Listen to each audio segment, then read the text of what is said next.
Your mum is 50 and still knows a girl she knew in middle school. I mean, it's... Surprisingly, you would think with the internet it'd be more common now, but I actually find it's less. I find it was more common for older people to do it. Must be weird being the only one that's not done all that and hang out with people who have. Yeah. No, it's, life is crazy. So I'm just trying to do something. Go.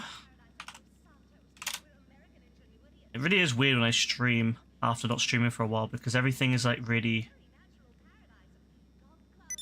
Everything's really weird.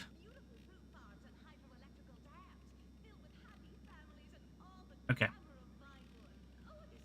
Alright, so I'm gonna do the disrupt armor because I have no idea if it will help or not, but I'm assuming it will. I mean, if they don't have armor, it makes it easier for me, right? So I need to do over 15 headshots, disable target vehicle first attempt, and reach HOW in 1 minute. So yeah, the less work I've got to put in, the less like danger I'm in, the better. The easier it is for me to speed the fuck out of there. So let's disrupt the armor. Whether I'll do this every time, well, we'll see. But I mean, I'm not gonna ever do this again unless I have to. There is a so this week's event is interesting. So there's 2 claimable cars, I believe, in the in this week's salvage yard. At least that's what I think anyway. I've not really read that you know, like that much. I've just quickly glanced through it. But it seems to be that there's 2 cars you can claim for free. So that's pretty nice. That's pretty nice. I mean, I'll never drive them, but I mean, I'm not gonna say no to free cars. And then what I'll probably do is I'll just stick them in my garage, forget about them, and then eventually I'll drive them in like about a year's time when I'm going through this game, you know, just to reminisce a little bit.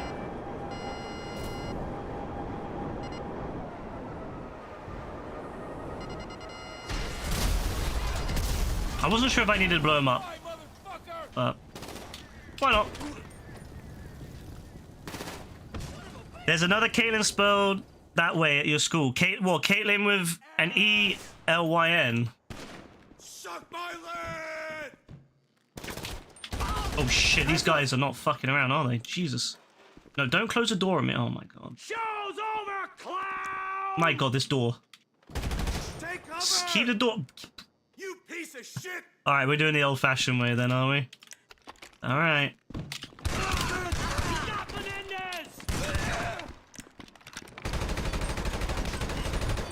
Oh, I actually have to blow it up, huh?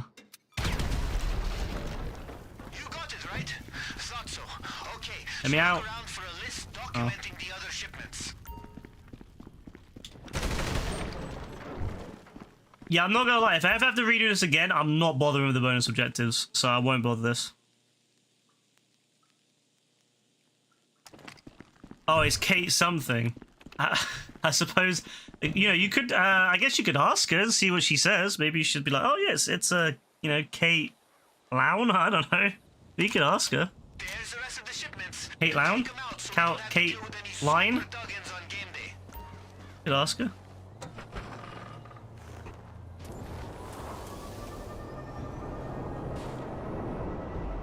That wasn't too bad.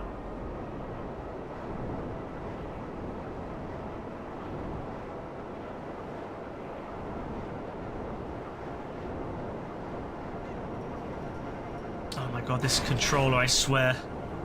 I haven't played the game in over like 2 weeks properly, like other than the couple of streams I've done. I've not really played PlayStation. And the controller is worse. Like, not using the controller seems to make it worse. Which is kind of like the opposite of what you would expect. You would expect the controller to be worse after more usage. But I don't use the controller much. I use it for maybe 8 hours total over the last 2 to 3 weeks. You know, basically the 2 streams, or 3 streams, I guess 3 streams, so 12 hours. And it's worse than ever. So you called her stuff and then she thought it was funny. Is she a troll?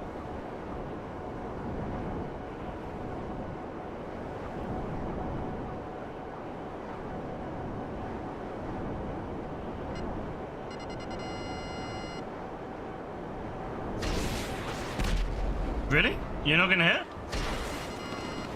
There we go. Damn.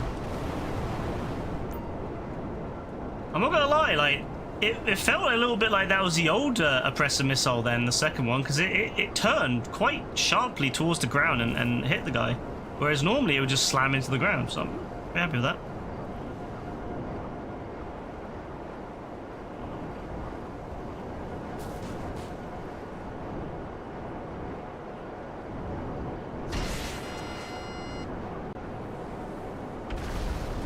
Cool. What an amazing piece of content. Okay, 10 out of 10. Fine. So, I need to do these missions anyway because I need to, you know, complete the challenges, but the career mode challenges, but like, geez, man. I do not like Salvage Yard. I think it's the least... I actually think it's worse. I hate to say it, but I think it's worse than the one with, what's her name? The lady that, like, annoys me a lot. And you do, and it's like FIB missions, whatever, like that kind of thing. I don't even like that one. Say Agents of Sabotage. I don't even like that one. I think that one's shit, but I'm gonna be real. This one's more shit. Like, the Salvage Yard missions are bottom tier. I actually am gonna say Agents of Sabotage, controversial opinion. But Agents of Sabotage, I mean, I don't know if it's controversial, but I'm gonna say it. Agents of Sabotage, better rating, in my opinion, than What's up? whatever this thing is. She's in 10th grade. She's 28. Won't see them. Oh, so you won't see her for the next 2 years. Well, I mean, hey, at least you have the memories, right? Alright, so what are the challenges again? I need to make sure I do these right. So, over 15 headshots. Wake up! It's game day. Go pick up the LS panic truck and let's hit the arena. I'll call you back in a 15 headshots. Disable target vehicle first attempt. Reach HAL in 1 minute. Alright, fine. Easy. Easy enough. Easy enough, right? Easy enough. Easy enough. Wait till you drive that car out of there, boss. If arena war is art, and it is, you're about Oh my... to steal a freaking I swear to God.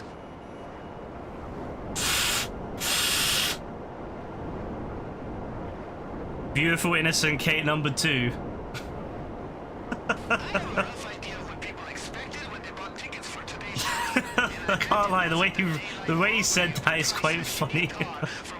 Beautiful, innocent Kate number 2. Should be a show, right? Alright, anyway. Okay, so we enter the truck. Have I done this one before? I think I have, I just don't remember doing it. Okay, so the truck's here. Oh.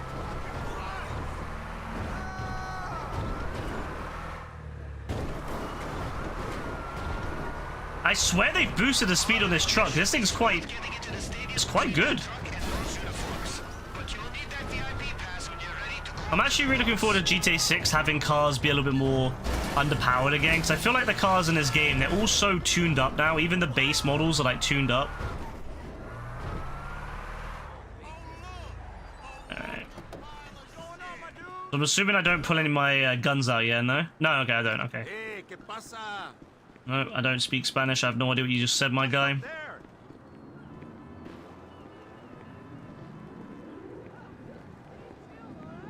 You don't even know what Lamar says in that one mission.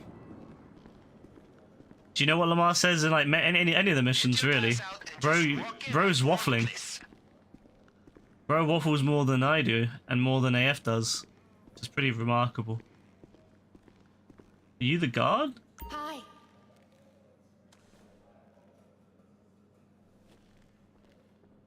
Not gonna lie, I did think that... I did not expect her to be the guard. I forget this is 2026. Women can be guards now. Time was, a brother used to know who to trust around here. Not no more. Whatever. I should probably change the minimap. I'm gonna get lost otherwise. I wish I could use this as an interior, but there's no way to get into it. At least that I know of. I think this would be a really good interior for missions and stuff. It means what's up. Fair enough.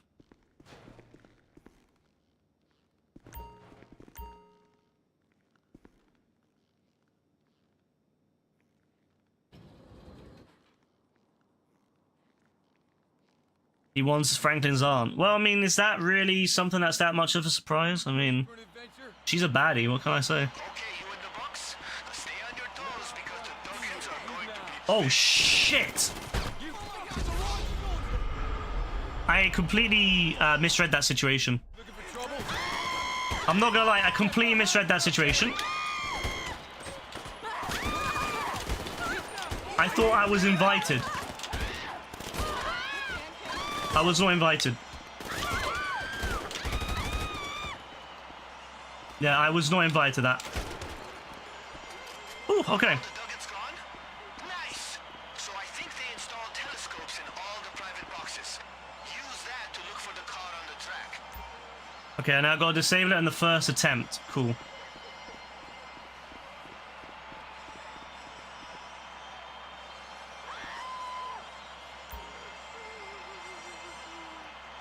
Jubilee, the Jubilee, that's a Ram van. That's not a Jubilee. That's a Jubilee. You see any Why is this Don driving this in Arena Wars? They're all fitted with EMPs in case of emergency. Bro, I miss Arena Wars. Trolling. You should use one to stall the car so you can catch it. Now, if I remember it right, look for one of the seats that has a green light next to it. Should be a tablet there to control the drone. Okay. So I need to do it first time, right? Yeah, I gotta do it first time. I gotta do it first time. If I fuck it up, I better not fuck this up. Now I miss Arena Wars, you know. Alright, let's wait for it to go around again. Let's wait for it to go around. Suburban Mad Max. Yeah, I mean, it does look it, doesn't it? Let's wait for it to go around.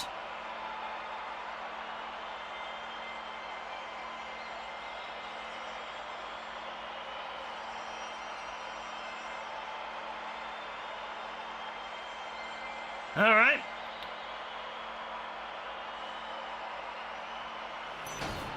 Got it. Don't let them get the car running again once it's down. Just get down to the pit lane. So I gotta reach how in 1 minute. Fucking hell, I gotta reach how in 1 minute. That's something. In a Jubilee. I don't even know what the fucking Jubilee drives like. I don't think I've ever driven it. Or if I have, I don't remember it. I don't remember half these vehicles, to be honest with you. Hey, Joe, how you doing, bro? I need to get 15 headshots, so remember that. Remember to activate that bypass module once you're in the car. They'll just shut the car. I think I've got 15 headshots or close to it. Whoa, whoa, whoa, whoa, whoa, who are you? I'm so glad I did it here and not the other side of the racetrack. Imagine if I had like... Oh shit, they're still driving around? Oh no, that could be bad for me. That could be really bad for me. No, no, no, no, no, no, no, no, no, no, no, no. That could be really bad if I get hit by one of those dons. I'm dead. There's no way I'm making out of that alive.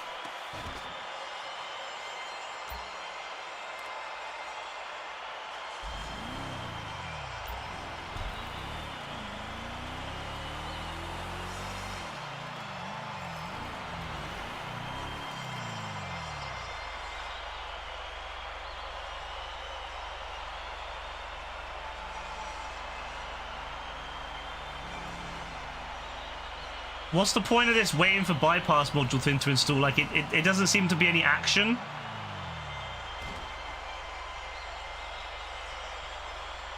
Oh, that's the other side. There doesn't seem to be, like, any action. I thought there would be, like, some action, but there's not. It's just wait for it to finish, which is a bit disappointing, I'm not gonna lie.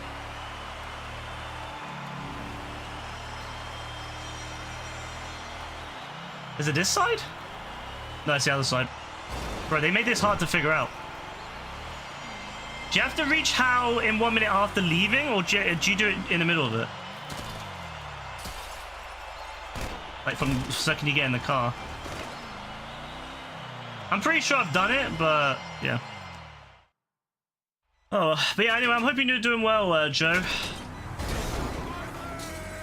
Oh, God.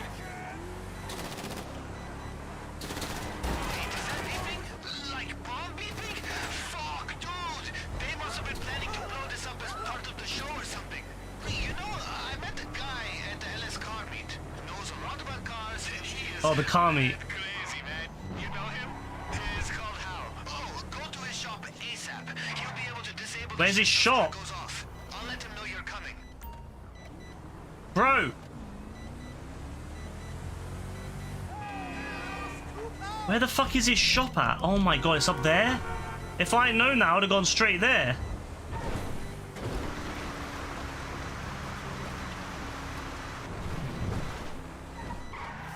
No, they fucked me here because I didn't know where his shop was. They did me dirty. They did me so dirty, man. Now get out of the way, you fucking Hummer, bro. What a shit car that is.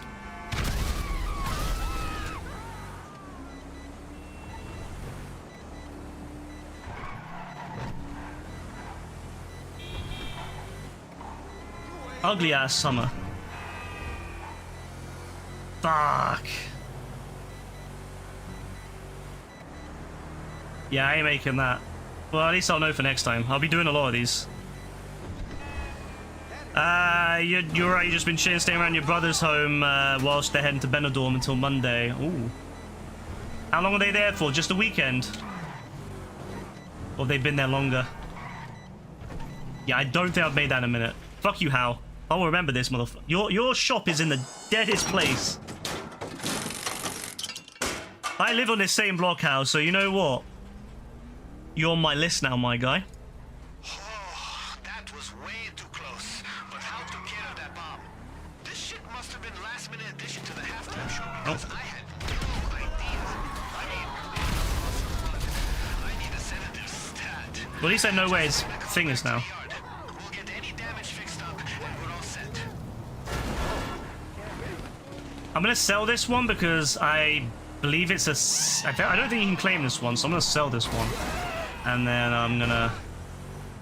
So I need to sell 5 vehicles in perfect condition anyway, so I'll sell this, and then I'm gonna claim the other 2 vehicles.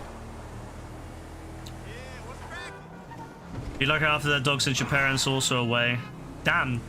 Everyone's away but you, apparently. Okay, that's cool. I hope they enjoy. That's good that you get to hang out with their dog again, and I guess in a sense that is a holiday for you in a way. You're not where you're normally at. You're staying over somewhere else. But still, I love how everyone else is like off going places, like going, holiday and all that. And they're like, yeah, you can stay. You can stay and look after our dog. Hey, Rebecca. Yeah, fuck this car.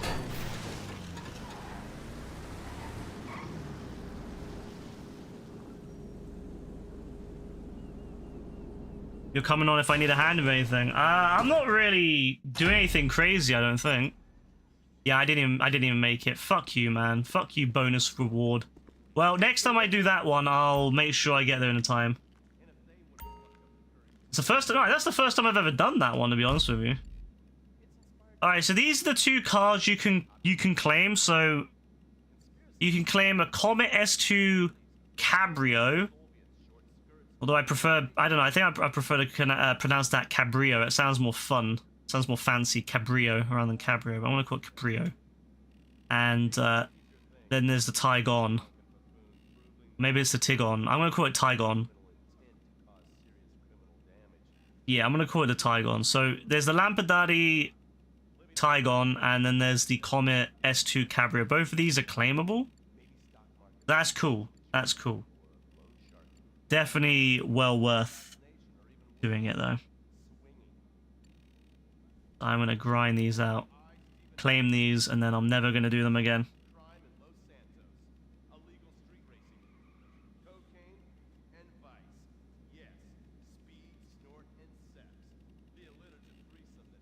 Yeah, I love how Caitlin just loves looking up other people's accounts and seeing what they're up to. That's funny.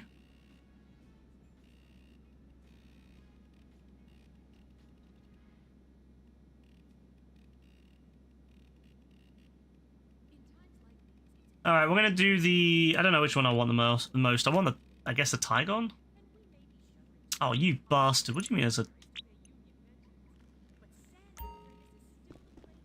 Fuck you then. No, don't take that picture. Word for me with your mechanic? I feel like he thinks I'm an asshole. So I can't claim this one, so I'm gonna sell it.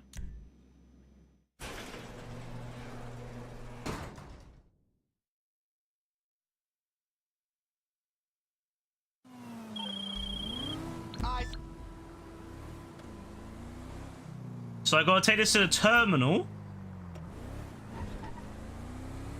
without damaging it. I don't think anyone attacks you though in this, right? I like how this is basically just the import-export and the auto shop, like, basically redone again. Like, I love that for Rockstar, how they repackaged the fucking import-export 2 other times. They could have just done upgrades for import-export, and everyone would be happy. But they're like, nah, we're gonna make it a whole new business. That's shit. No one wants to do it.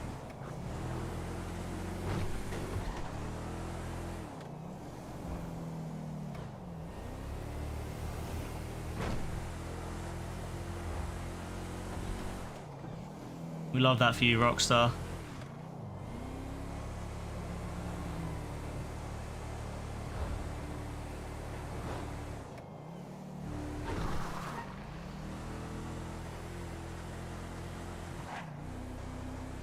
I'll take it. 383 though. That's pretty decent.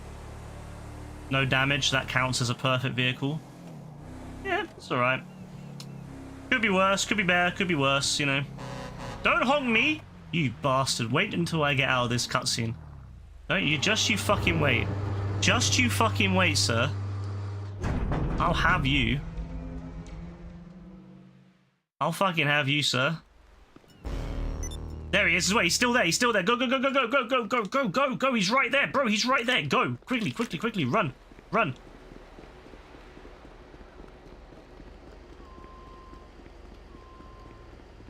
Run.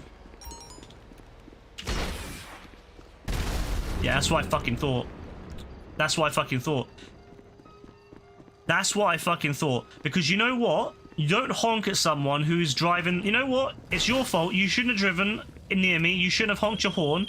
And now you're dead. Now you're dead. Look at that. Now you're dead. What are you going to do about it, huh? Nothing. You're just going to sit there burning in that...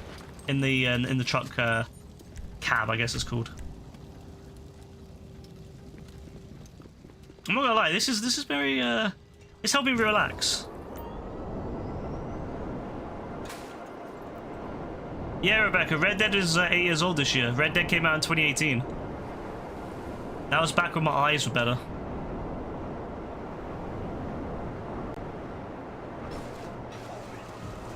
That was back when I could see. Without glasses, I could play all my games without glasses. Now I need glasses. Good times. I miss those days.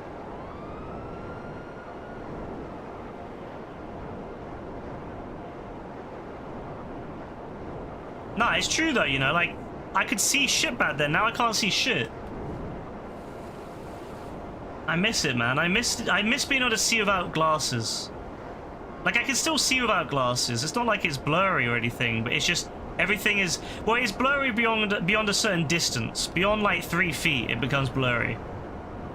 I can still see stuff, it's just blurry. So it's not like it's bad, but I mean, I could see. Now I can't see. I don't like that.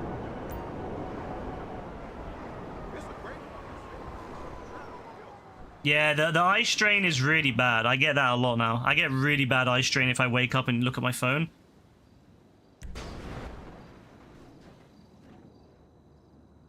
Hate it. Oh, what a beautiful car that is. Oh, wow. I really, really want that car. Please. Give me the car, please. I beg, Rockstar. Give me the car, please. I want the car. I'm so desperate for that car. Please. Please. Please, give me the car. Please. Excellent. If you want something, Rockstar doesn't give it to you. So I want the car, because then Rockstar won't give it to me. Whereas if I say, I don't want the car, they'll give it to me. I want the car, Rockstar, please. I want the car. I desperately want it. It's my favorite car. Oh, thank the fucking Lord. I thought that was it. I thought they had given it to me. Oh, yes. Thank you. Thank you to the lords above. I do not want that piece of shit in my garage. I will never drive that thing. I don't even know what it is, but I don't want it.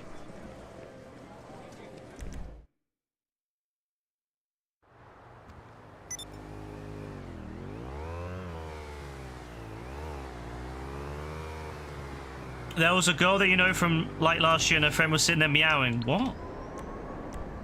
Why was she meowing? You know, I'm starting to believe that there might actually, you know, remember how there was that news article about how kids were using litter boxes in schools? That was the funniest thing. I love that. I love that a load of Republican dons actually thought that was real. Maybe it is though. I mean, it sounds like the kids need help. Who sits there meowing in the middle of school randomly? something in the water.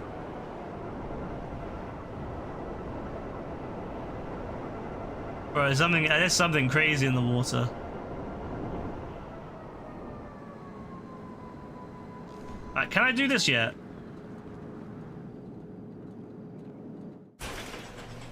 Please, let me do it. Please. I need to do it. I'm desperate to do it. I'm desperate to get these done. Alright, take care.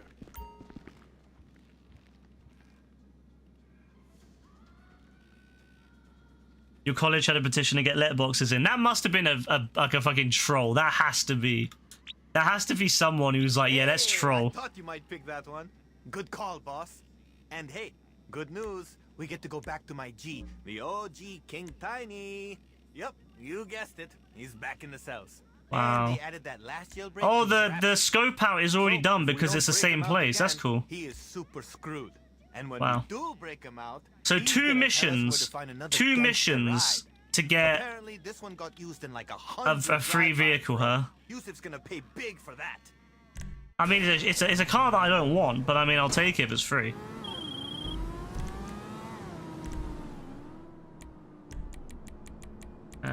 What is this again?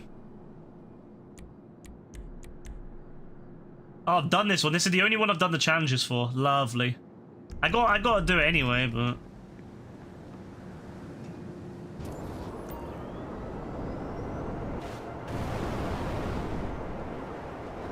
Alright, the only way I know how to summon a police chopper is by robbing a bank or something. But we don't have time for that. I could summon a police Somebody else did.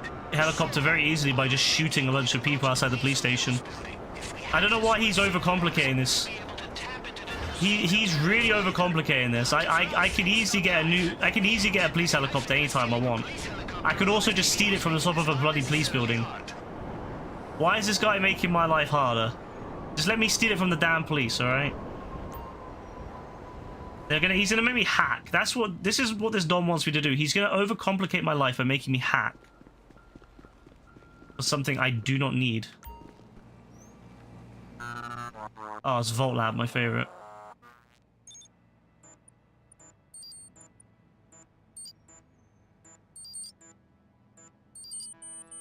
Cool.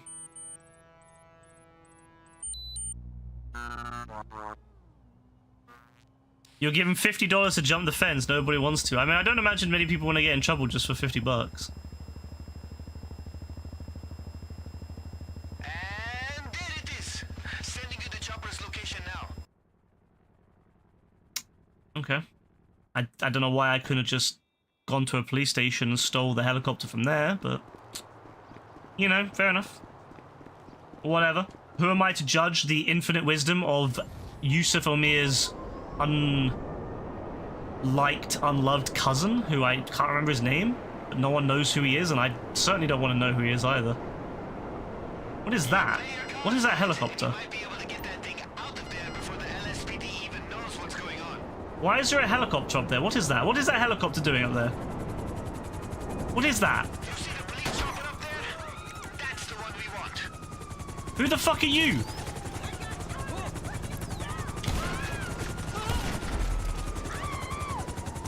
I don't know who that was, but I didn't want them flying around.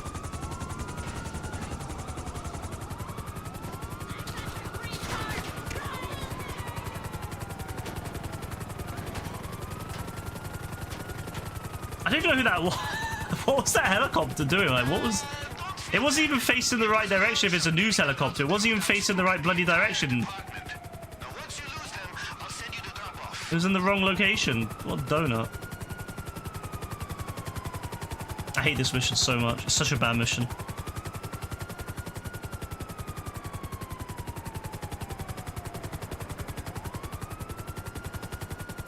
Why couldn't they make a mission as good as mine?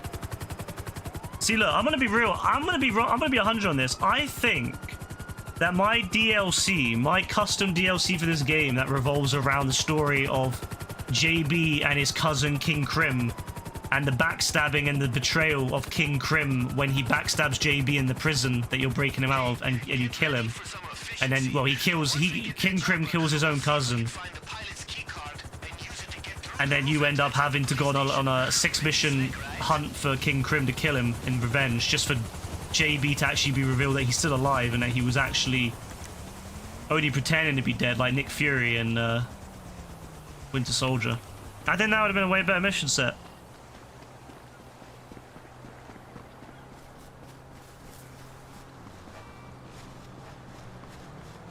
We could have had like expansion on it. You could have had the, you know, Mrs. Krim, and we could have Mrs. JB, or at least the person that JB thinks is Mrs. JB. Oh man, it could have been great. It would have been great. Deeper plot than all the RDR games. Better than pretty much RDR 2 at least. Who the fuck? Oi, come back! Oi, come back here!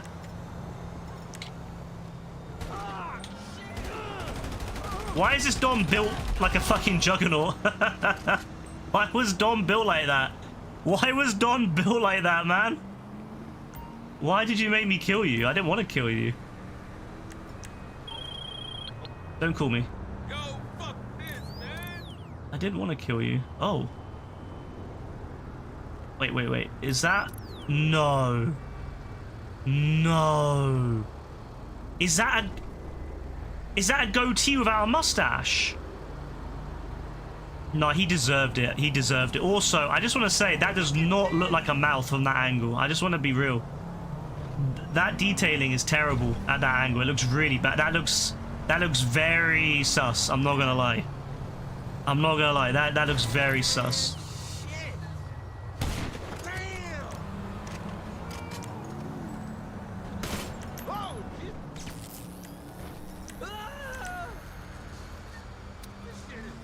Okay. Yeah.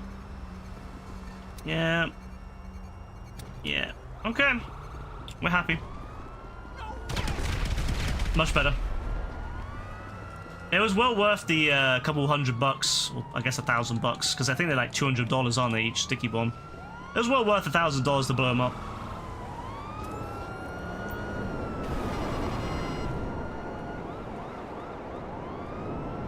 No, he needed it, you know. I don't know, there was something wrong with him. There was something, I don't know, I can't put my finger on it, but there was something off about him, you know?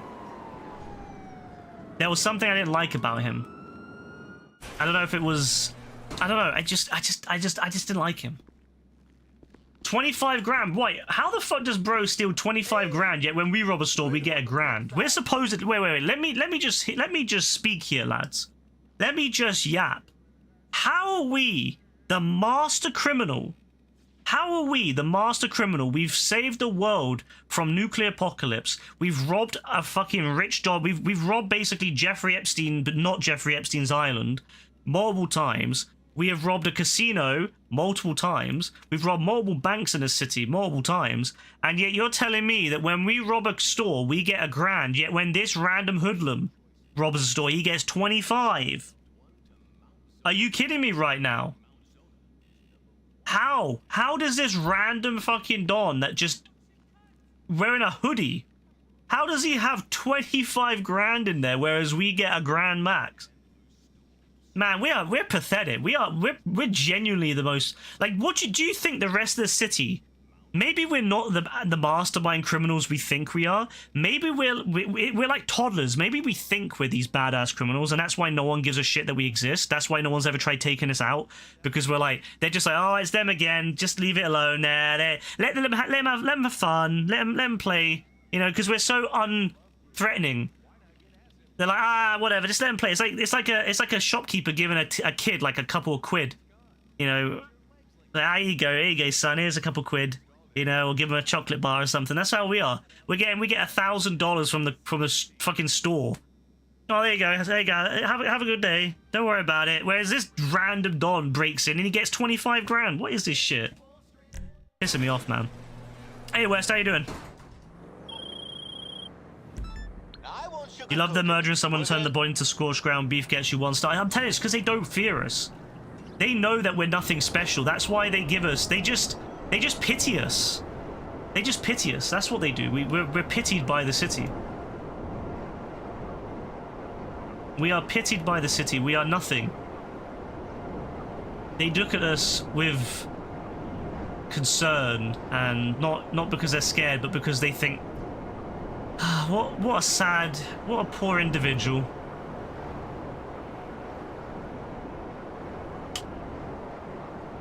How are we doing this fine Friday night? Yeah, doing pretty well, thanks. I wasn't going to stream, but then I was like, you know what? Why not? Why not get on and have a bit of fun? I'm doing pretty well. Other than I ordered something from Amazon and the guy gave me the wrong fucking item, so I've now got some person's item that I don't want.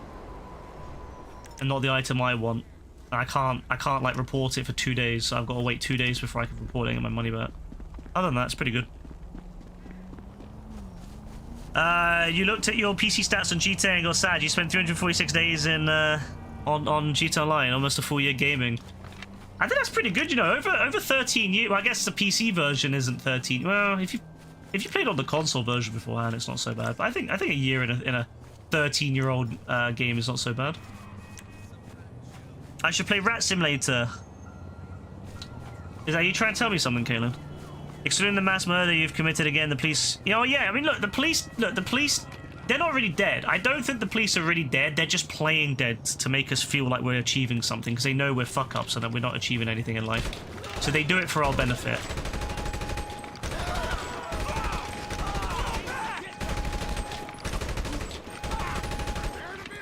See, none of these people are dead. None of these people... Who the fuck is shooting me? Where are you shooting me from? You shooting me from inside the building, bro. But yeah, like none of these people are dead. They're all just pretending. They're all just pretending. PC version came out in 15. Yeah, that's what I was saying. Like, unless if you played on the console version beforehand and transferred, but even if you didn't transfer, that's still over 10 years. That's still 11-year game, 11-year-old game. So that's still pretty good. 1 year for 11-year-old game. That's not too bad. All right, I see. I didn't even shoot him. You see that? He died, quotation marks, without me shooting him. He just died. He already died. No, I'm telling you, this game is rigged. None of these people are actually dead. All these people are pretending. They're play dying. They're pretending dying. They're not real dying. They're pretend. None of these people. That's why they're not outside when we leave, because they've left. They've cleaned up and gone home. They're actors. They're all paid actors. They're all fucking paid actors. None of these people are real. None of these people are fucking real. That's why when we die, we don't die. We just respawn because we're play acting. We're acting. We're playing. We just ran out of sugar and our buzzers run out and we've passed out. And then we get found and we put outside the hospital by the actors.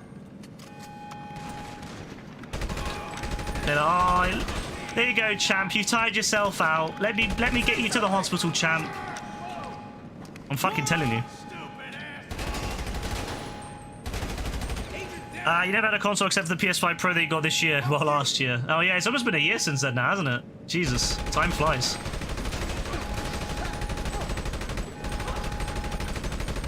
Well, let's hope this year is GTA 6 year. Otherwise, you would have bought it really early.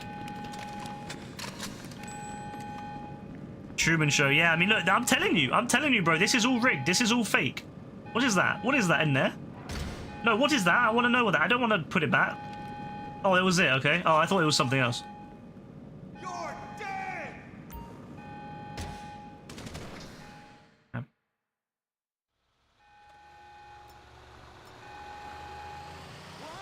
Oh, look, they're still play acting.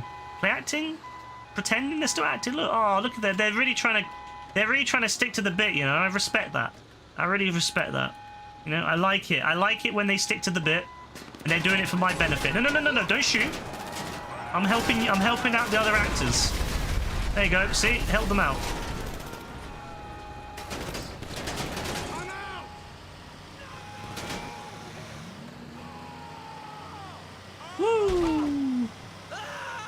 You got it when politics were about inflate prices before the shortages.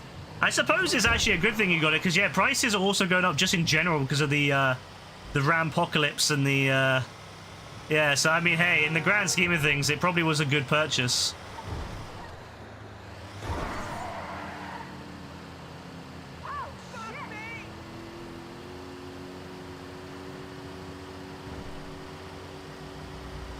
I might have even got a PS5 Pro. If I had known about the fucking Rampocalypse happening or coming along and I had known all that, I might have even been tempted to buy a PS5 myself, but no matter. I'm happy with the PS5 standard. It'll do me until the PS6.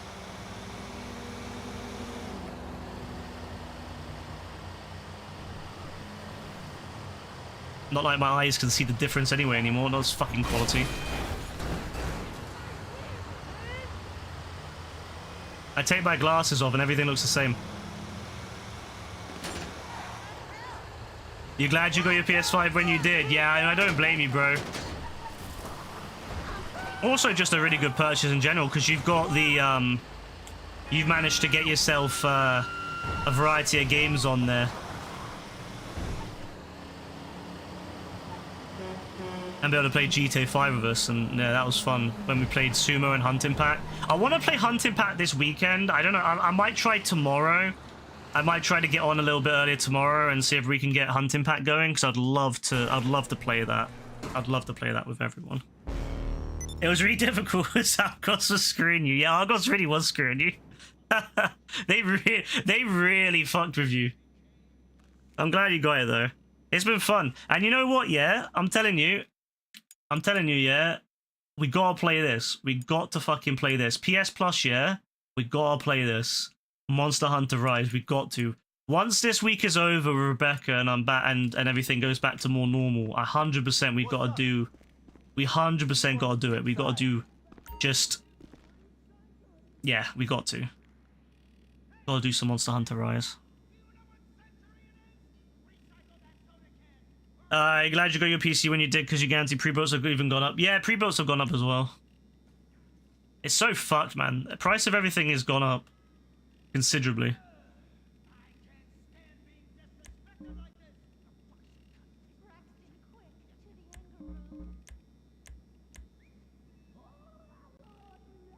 And then you have Apple releasing the cheapest Mac ever. Cheapest MacBook ever. And I'm just like, I suppose Apple has really good prices though, because they are the biggest customers, I'm pretty sure, of pretty much all of those manufacturers. So, weight vehicles, stun guns, weapon stash, optional mask. Oh yeah, now I remember I hate these, because you got to wait for these things, don't you? You got to wait to find these.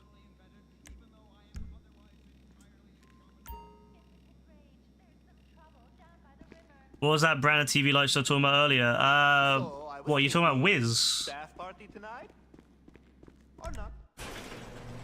Yeah, it's a good thing you got a new PC. I'm glad I built, I'm glad I upgraded my PC when I did, because my god, I was going to wait until this year. I was saying to myself last year, like, I'll just wait until the next gen of the AMD processors. I was going to wait for the 11,000 series. And I was like, nah, there's a really good deal on the 9,000 series at a time. And I was like, well, if I get that, I've got to get a new RAM anyway. And then I was like, well, I'll get a new RAM. And then I was like, oh, I might as well get a new graphics card.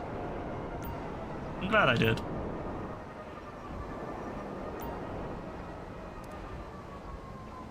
You're never going to have a new PC because you're going to be stuck on your old mid-current one. Yeah, you really actually, you probably will be stuck on that for a long time, Joe. But, I mean, hey, you just got to have to make do with it, you know? That's just the way life is. Just got to make do with it. But hey, at least you got yourself a... I mean, I guess you could get the new Xbox Helix. You could pick up the Xbox Helix and play that. Only costs you about $2,000 and a kidney.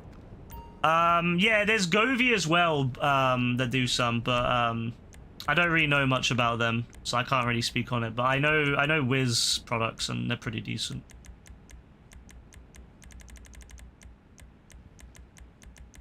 What the fuck am I looking for again? Was it... Oh, was I... Wait, am I looking for... What am I looking for? Oh, the taser, was it? What the fuck even is a taser?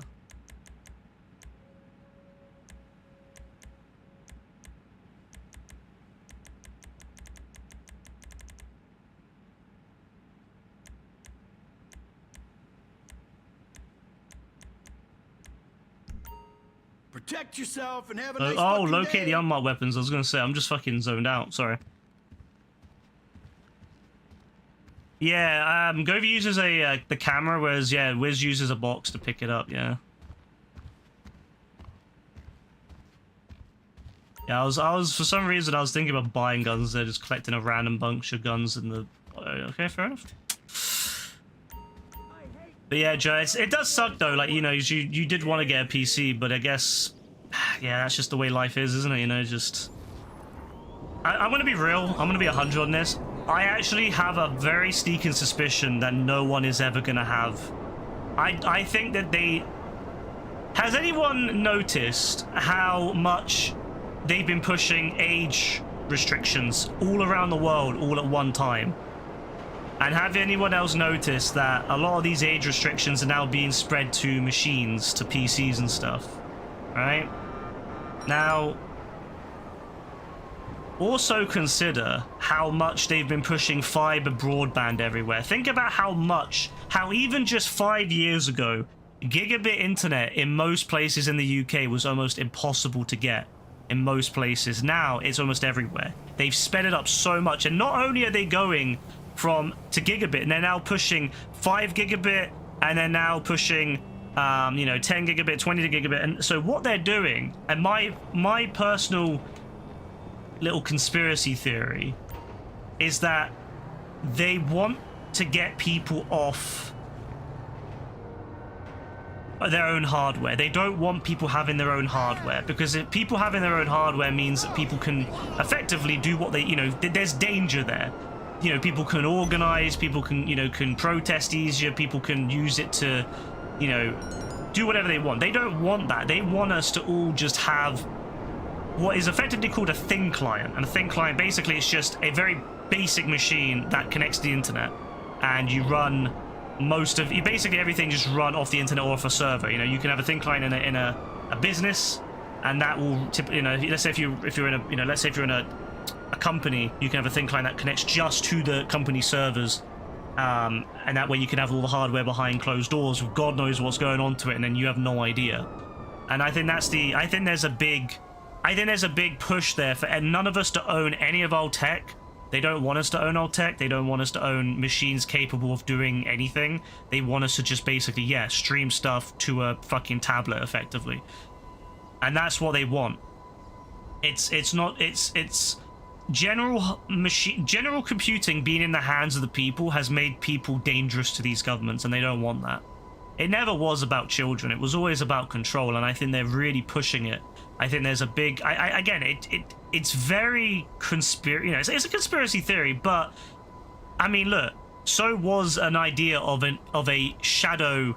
a shadow cable of... or cabal, whatever the fuck... How you pronounce it? I don't fucking know. I don't care. The point is, look. There's a shadow group of people all sitting on a fucking island, all organizing themselves to do things, influencing political stuff, influencing the fucking world. Their president of the United States is literally a fucking child rapist who was on that island with another child rapist. Let's stop bullshitting and pretending that it's so far-fetched to think that perhaps there is a coordinated effort to prevent us from having computing hardware everywhere. Our own hardware. They want us to all have basic shit that streams everything, that nothing is ours, nothing, we own nothing, we everything we do is just online.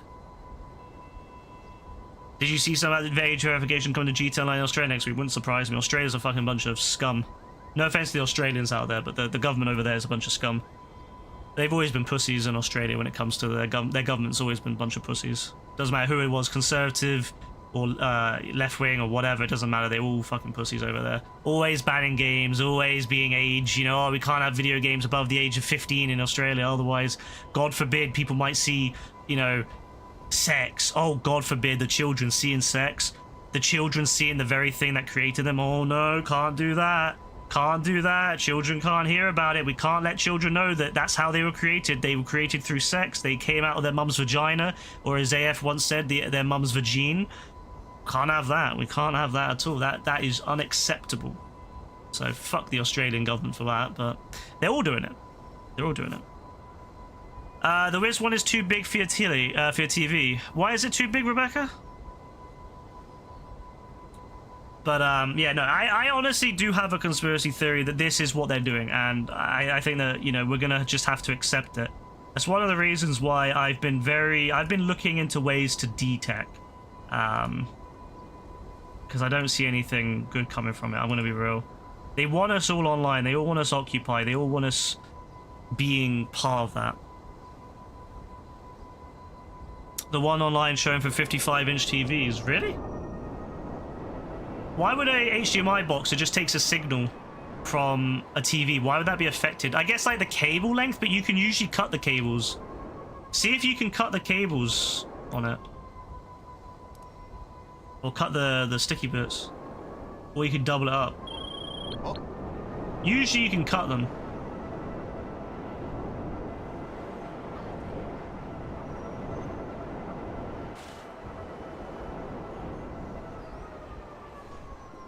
But yeah, no, I don't know. I just think it's extremely concerning. So I don't know. I don't think people are really ready for this. And I'm gonna be real. I don't think most people give a shit. Let's be real.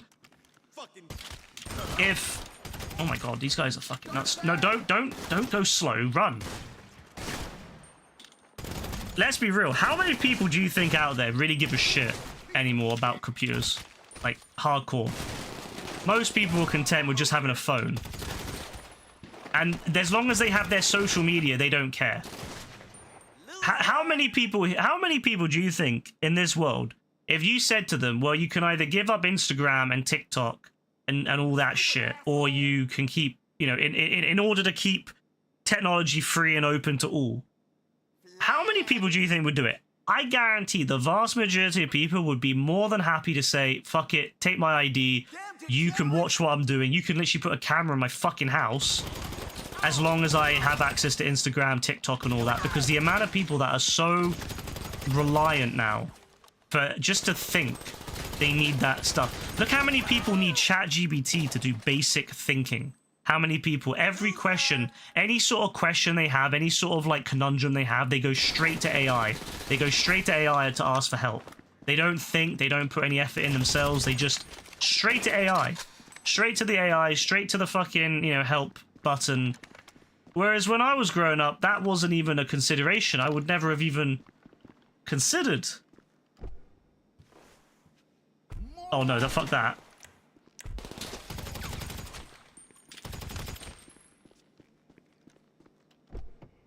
You have a friend who stays running a GTX 9070 and streaming games to GeForce Now. Like, the only people that I can really understand why they would even do that is if they're people that are traveling a lot and they have access to high-speed internet somehow, but they don't have the access to good hardware. But then I suppose you could just buy a really good laptop that has, you know, you'd still probably be better off, but I don't know. You'd probably be better off that way, but hey. But yeah, I mean, I just think to myself, man, so many people will not give up their social media or their AI chatbot to do it. So let's just get ready for it. Just get ready for the idea that to do anything online, you need to sacrifice and give up every bit of your privacy. And the thing is, it's not even optional. This is what the sad thing is. They fucked us. These governments have fucked us. They've coerced us into using tech more and more and more. Everything is related to tech now. Think about how many government services all require computers now. If you're a poor person, or if you're someone that hasn't got a computer or a phone, you cannot access so many government services now without having it. Like, think about it in the old days. Let's say, for example, you lost your job. To get onto benefits, you would go to the job center, right? You would go to the job center, you'd walk in, and you'd say, excuse me, I've lost my job, I'm looking for a job, can I get onto job seekers, whatever. You would then be sat down, you would fill out a form, you fill out your claimant shit, you would sign some shit, they would process it, and then you would get your first payment probably in the next couple of weeks. Now, if you want to get benefits in the UK, oh, this is a fucking pain. You can't just turn up at the job center, you've got to go and book through all that shit. But also, you have to fill out all these documents, and sometimes you can get them. They don't provide the documents anymore. You've got to print them out. So if you want to do them, if you want to print them out yourself, if you want to do like a document on paper, you've got to go to a fucking library and print it out. Or if you have a yeah, so if you haven't got a device, you can't go and do that. You know, you got to go to a library, and they say, oh yeah, just go to a library. It's a load of bullshit. You got to have a phone to get a text message, otherwise you can't sign up. I mean, what is this shit? To get benefits, the idea that someone who needs benefits is someone who is unemployed because they've lost their job, they don't have money. That's kind of the implication of being unemployed, is you're not going to have significant amounts of money to go and purchase devices. But it's the expectation now. It's been put on, the onus has been put on people that they have to have these, you know, quite expensive devices. Otherwise, they cannot participate in society. You ain't straight, fool. Which I think is extremely, extremely wrong. But no one listens to me. I say this shit. No one gives a shit. No one gives a flying fuck about it until it affects them. And then they're like, oh, maybe I should give a shit. But no one cares. Because most people are so brain rotted now. All they care about is their fucking Instagram, TikTok. It's just sad. It's just so sad. They don't care. They don't give a shit. $22 a month for 100 hours. Oh yeah, because they restricted it, didn't they? They restricted the GeForce streamer, didn't they? You only have a certain amount of time now. Yeah. You delete your Instagram. Yeah, fucking good. Oh yeah. Just for anyone who isn't aware of this yet, by the way, and I'm sure you will be soon. So, you know Meta? You know how Meta has those Meta glasses, yeah? The ones that have cameras in them that they totally don't record anyone, but they do. Those Meta glasses, Meta is working on a piece of technology where it will then be able to inform you, the glass wearers, of other people. So if you look at someone else's face with those glasses on, it will then tell you their name. If they're on Facebook or Instagram, it will then tell you their name. It will tell you their username. So that means, in theory, if you're just walking around on the street, some random Donnie with glasses could identify you. Now think about the implications of that if you're a public figure. Think about the implications. If you're a public figure, or if you're a woman, and you've got a stalker, or you've got a shitty ex, or you've got a shitty boyfriend, what the fuck is that? Why would anyone be okay with such an idea? But that's what they want to do. That's what they want to do. That's what their plan is. That's what they've been wanting to do. It's not implemented yet, but that's what they want to do. Now, you could say, well, I've never been on... I don't use Facebook. Doesn't matter. Anything you've uploaded to Facebook, 100%, they don't delete that shit. So that shit's still up there. They also have shadow profiles. So if any of your friends, if you're ever... Let's say, for example, you go out for a meal and your friends take a picture and they stick you up on Instagram.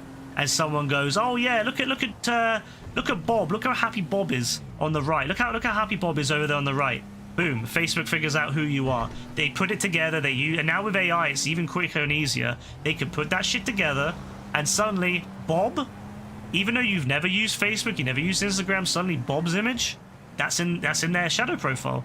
And suddenly they know who Bob is. And suddenly, there you go, now you can be identified. Along with the fact that they've, a lot of these AI systems, they're able to put together things that you've done in the past. So if you've ever used, the idea that you use different accounts. Remember how back in the day you would use different accounts and you'd use throwaways and stuff like that, and it would keep you, a little bit more anonymous online if you needed to have something embarrassing. Oh, I've got, let's say, my dick is 7 fucking feet long and bright purple, and you write about that on Reddit or something. I need help, should I go to a doctor, whatever. Suddenly, your writing style and the writing style of any other accounts you have can be compared. And they were doing tests with it, with this system that I can't remember who developed it, but someone, basically they use all the different LLMs to come together, right? They were able to identify consistently 60% of their test subjects, with 90% if they guessed. If it was a guess and it wasn't 100% sure, it was a guess, and 9% of the guesses were correct.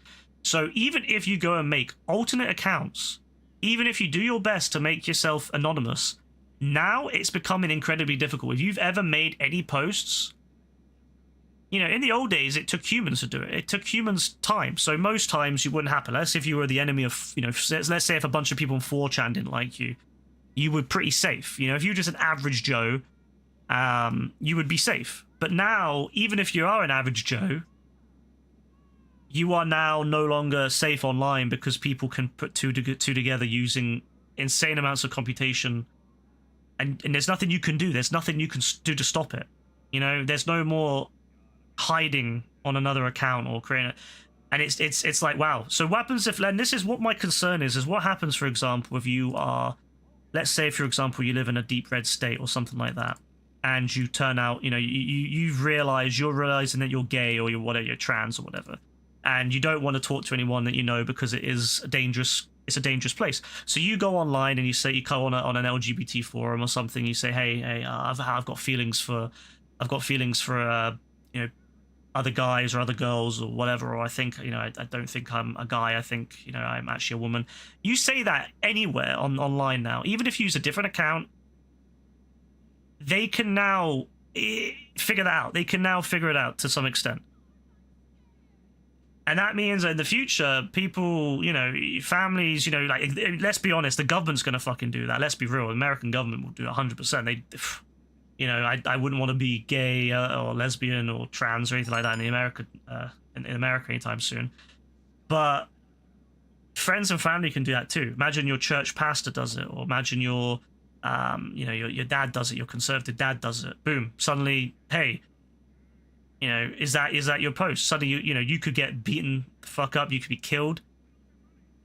Or you know, it's extremely dangerous. It's extremely dangerous. And I don't think that the advocates for AI, I don't think they really understand that once Pandora's box is open, they don't care. Because a lot of these people, they're utilizing it to make their lives easier and to make more money. And they don't care about Pandora's box. They don't care about the social ramifications of people, you know, of what this will entail for people's privacy. They don't care. They don't give a shit. It's like with the cryptocurrency boom and all that. They don't care about the cost of to the environment. They don't care about the cost to people. They don't care. As long as these people can live their lives and think they're successes, and a lot of them never will be successes. A lot of them will think they are, and they're the same people that go on Wall Street bets and they're all betting and hoping they make money, and then half of them never do. They're just, you know, they'll never be rich or anything. They think they will, they won't. But they'll do that happily whilst people, you know, people's lives are made worse by AI. And there's nothing we can do about it because now that the Pandora's box is open, we can't put it away. It's impossible. It's impossible to do it.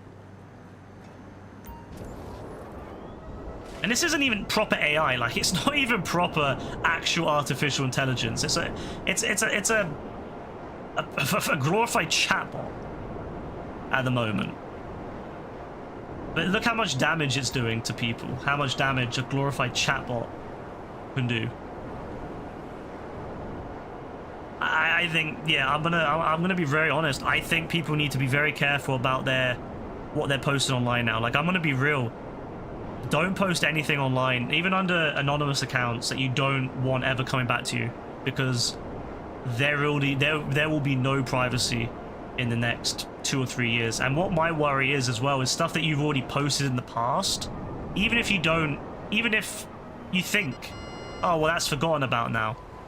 That shit has already been absorbed into the giant fucking brain that is this. Like, it's already in the data sets.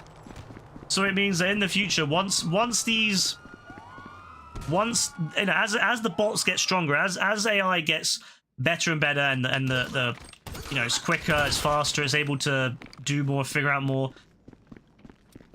All that information that you've once posted is now vulnerable. It's the same thing as what happened with the encryption situation, where quantum computing, there's a big thing in encryption at the moment, with quantum computing becoming a thing in the future, and all these old encrypted systems will become potentially vulnerable, right? And yeah, you can change the systems now and make them quantum protected. That's what things like Signal done. But any old data sets, any old systems that were encrypted with the old system at the time, if that data is taken, even if it's still encrypted at the time, in the future it could be decrypted. So stuff like that could be in the future decrypted it's very dangerous. So the same thing is true of AI, is that any data sets that have been taken now will one day be, you know, it may not be dangerous now, it may not, you know, it may not affect you too much now, but what happens in, say, you know, 10 years when it is? So, yeah, I be very careful what you post online. Your fear is Skynet will become real one day. No, I mean, I wouldn't say with these current AIs. No, I don't worry about it too much. These things are, you know, way too. They're not capable of doing that. But yes, the worry is that we will get to that point where yes, we can design a genuine AI that can actually think for itself. And watching what they've done with these LLMs, what they've managed to do with them. There is no safeguards or any sort of concern for the human, you know. Otherwise, they wouldn't be allowed to. They wouldn't have allowed it to get as far as they have in the way that it has.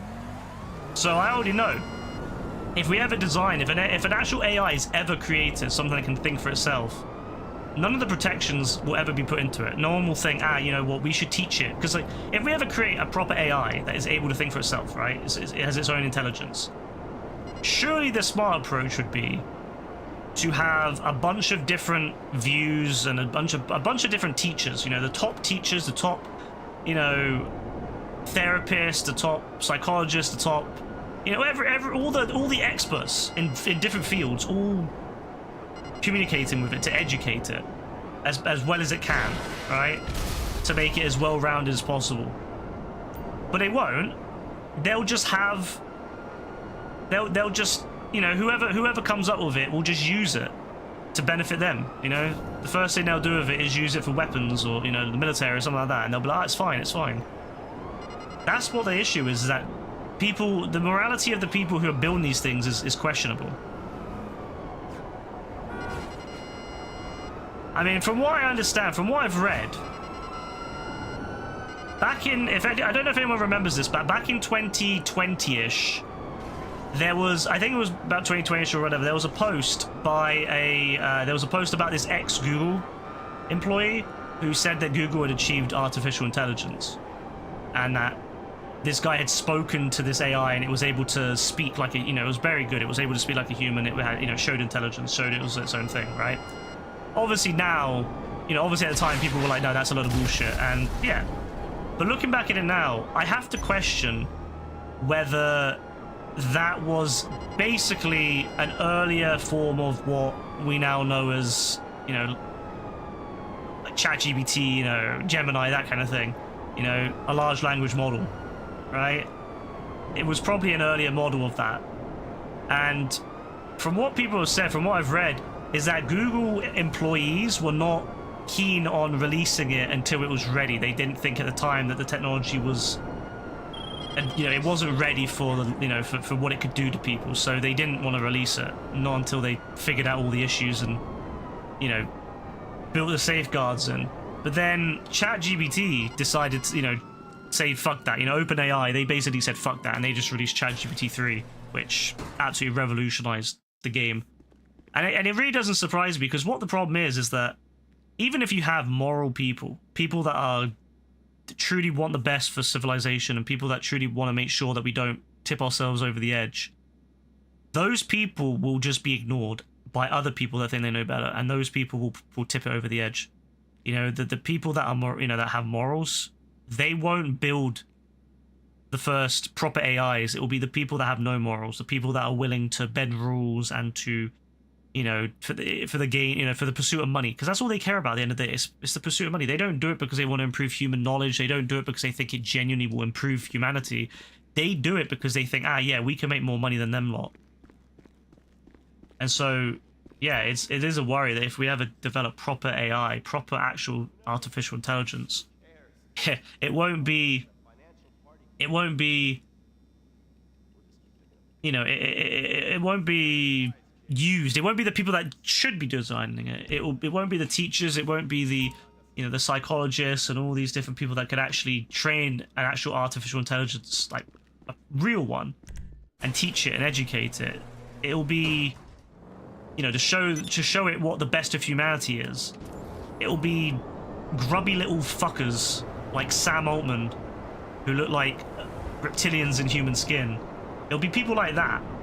They'll be the ones who'll be there first, and they won't care about making sure that they're, you know, that the AI is actually, you know, good.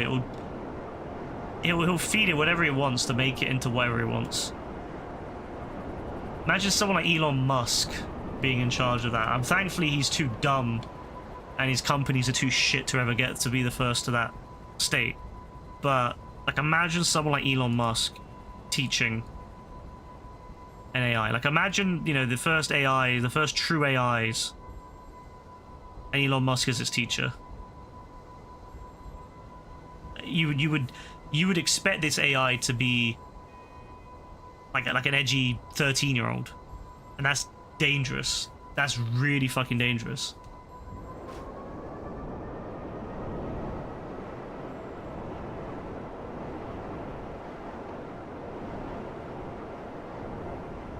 I don't know if I've done this one right. Yeah. So I'm looking for stun guns.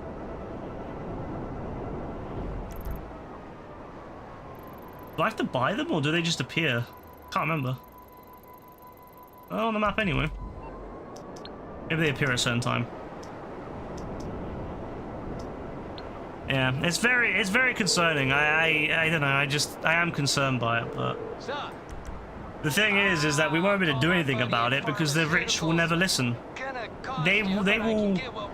And the thing is, when you got people like Donald Trump and then his, you know, and the people that are in charge of the US talking about how the second coming of Jesus will be achieved by, you know, by the Iranian war. You know, if we attack Iran, we'll push the second coming of Jesus, and that will bring us all the greatness and all this shit. I'm just like, bro, these people in charge are absolute fucking nutters. They don't care. They don't care what happens to the rest of us. Like, yeah, it might all be great for them. They can go and hide in a bunker and come out when the world's, you know, been cleansed, and they can come out and live a new life on an empty green planet, whatever. Great, but what about the rest of us poor fuckers that have to, you know, live in this, in what's left until then?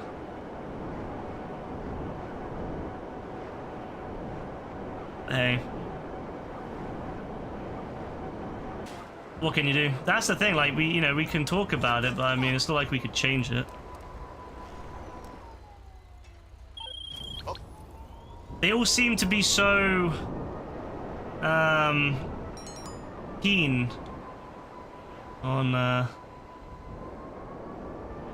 achieving the same goals. I mean, like I said earlier, with the whole internet push, you know, to put AI, to put age gating onto the internet, and the idea that they want to, you know, make sure that they can keep an eye on us. I mean, it's going to be the future is going to be where, yeah, you have no control over your own life and you just kind of exist. We're only going to be there literally to make shit for these rich people until AI can do it, and then they're going to be like, yeah, kill those guys off. That's something that always, like, makes me laugh in a way that, like, people don't realize it, but AI is literally, we're just training. Effectively, what we're doing at the moment is we're just training these systems to do our jobs so that these systems can replace us in the future. And it won't be a simple, oh, you know, we'll just have less kids now because we don't need kids anymore. We can, you know, we'll just have less kids and we'll, you know, no, it'll be a very much a, yeah, you're not going to have kids and you're going to die, so that we can inherit the earth. The right type of people. And I think it's really sad that there's people out there that will, like, group up with certain politicians, and they'll be like, well, we're white guys, so we'll be fine. And it's like, no, you're poor. Like, you may be white and you may be a man, but you're still poor, and they don't want poor white men. They don't want poor, they only want rich white men. They don't want poor white men.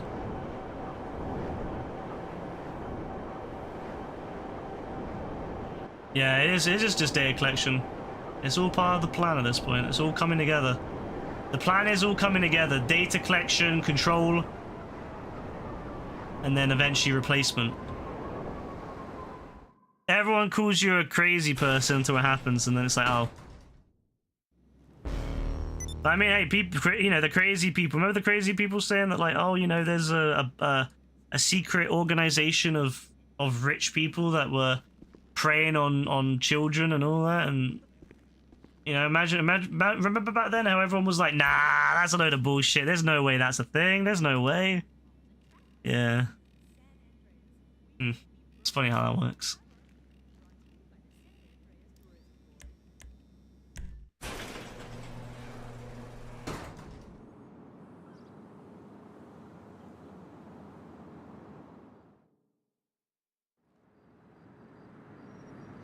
Okay, you ready for this crazy shit? Now pick up the police chopper and start making your way over to Mission Row. I'll call you in a bit, once I've done some breathing exercises.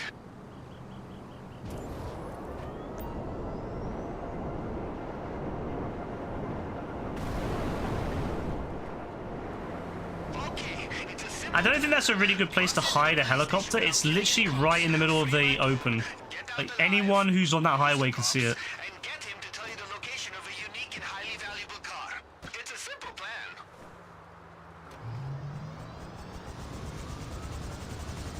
I hope you're ready for this car, boss, because it's gonna be a killer.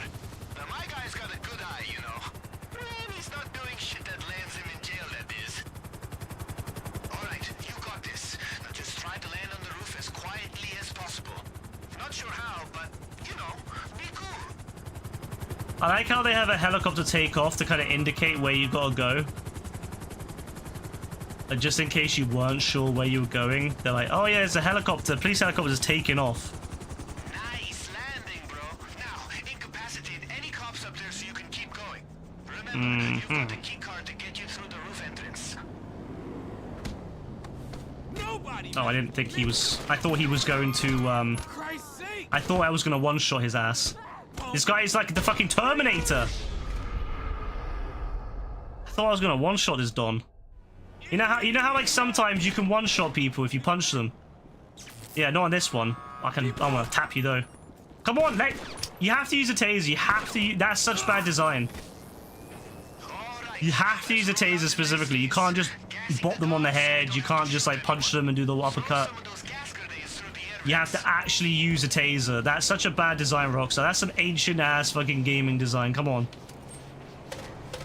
We're in the Breath of the Wild era now, Rockstar. You should be allowing people a lot more freedom in how they complete missions. Not basically making it as you have to tase them. They're like, no, you must tase him. You cannot punch him. You cannot hit him with a gun. You have to fucking tase his ass.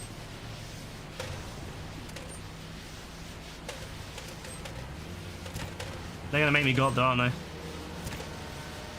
There we go. There's probably a bonus or something, but I can't be bothered. I've already done the bonus on this one. I really can't be bothered to do it again. I really don't like this content. I don't know. I find this content really, really boring.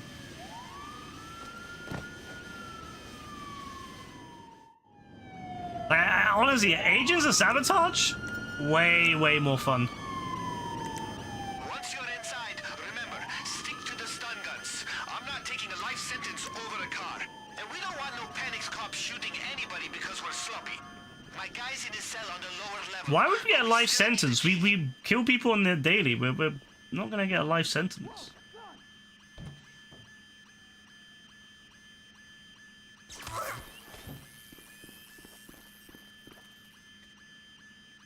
Oh, poor guy.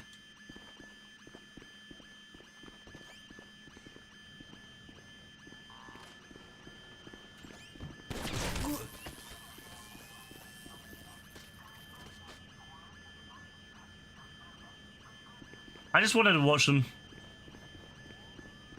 I feel like we would still get a life sentence for the fact that we basically did a terrorist act. Like, this isn't just like the standard robbery. We've literally put tear gas. Look, these guys are as good as dead. These guys are as, like, regardless of what happens, these guys are as good as dead. Let's be real. Like, they ain't coming back from this. Let's be 100. They ain't coming back from this. Their lungs are gonna be perfectly scarred.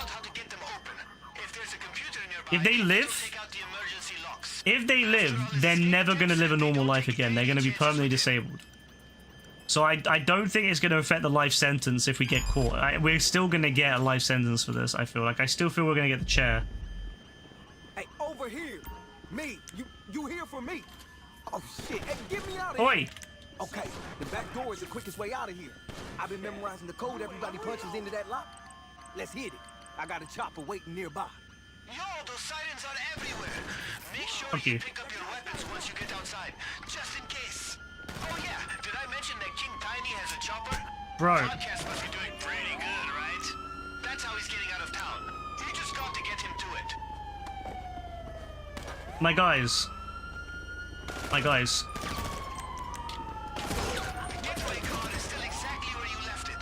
Or whatever you want to use to get the fuck out of here and over to Tiny's chopper. I completely forgot it's explosive.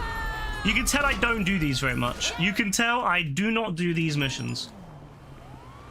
But they're so fucking boring, these missions. I cannot lie, they are such boring fucking missions. Charlie 4 here. We're in the air and on our way.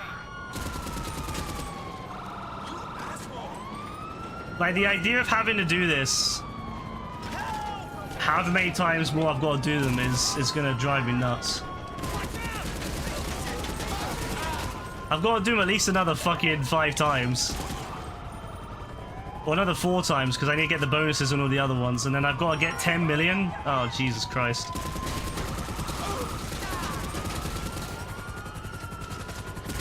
The things I'm doing for Nico Bellic, man.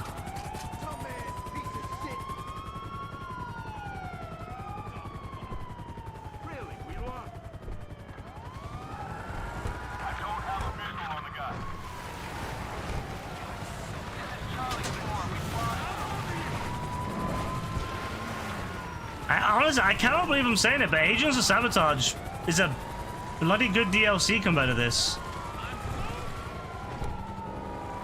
Like, the missions in Agents of Sabotage are actually reasonable. Like, they're actually somewhat interesting, whereas I'm gonna be real. Like, I don't care about whoever this Don is. I don't even know who he is. Not a clue who he is. I don't really care about his story. I don't really care about why he's in prison.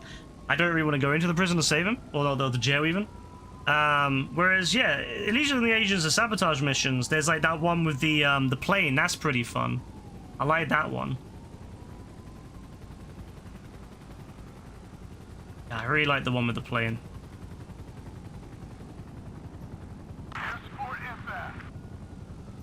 This is... I mean, I've not done all these, so maybe there's a couple good ones, I don't know. There might be a couple good ones, but... not sure.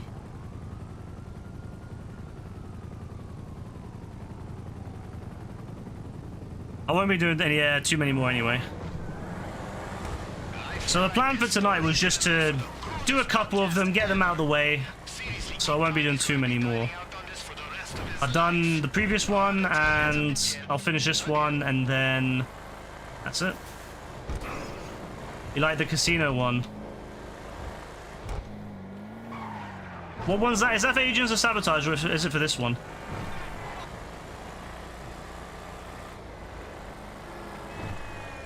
For this series of missions.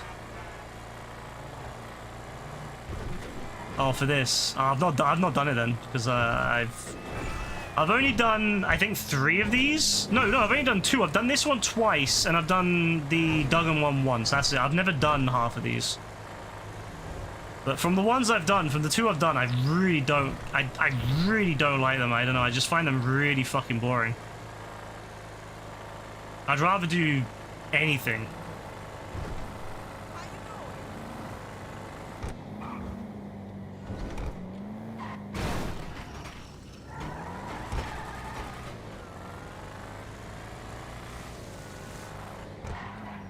Alright, nice. Higgins Helators, named after Jonathan Quayle Higgins.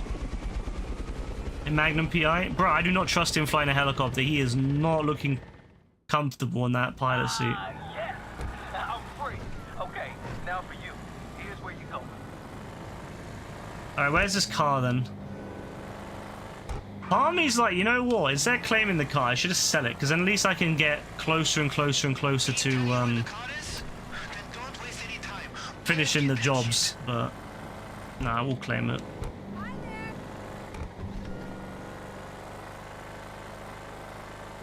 But the idea that I've got to do more of these to get the actual challenges done. Like I've got to earn 10 million from this.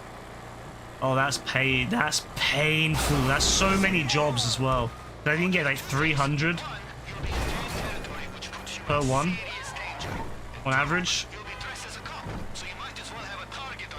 So I've got to do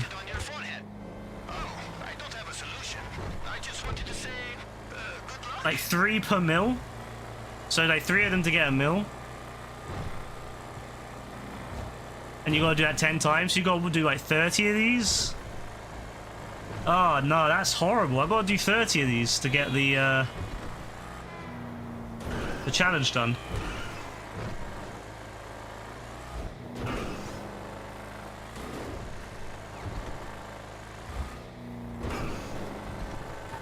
That's what's punishing is the fact that I gotta do. Why are these not like triple money?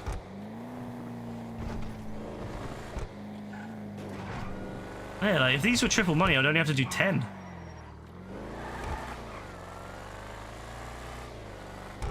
Uh-oh.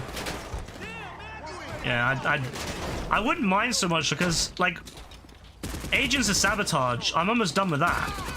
And it actually wasn't that bad in the end, but this...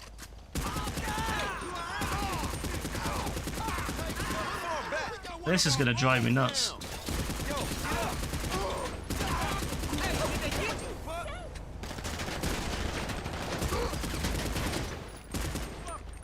The hell's a guy up there? What are you doing hiding there? Half the challenge is dodging the random pedestrians in the cars. There we go. Okay, the Tiger on. I like it. It's nice. With the custom number plate, yeah.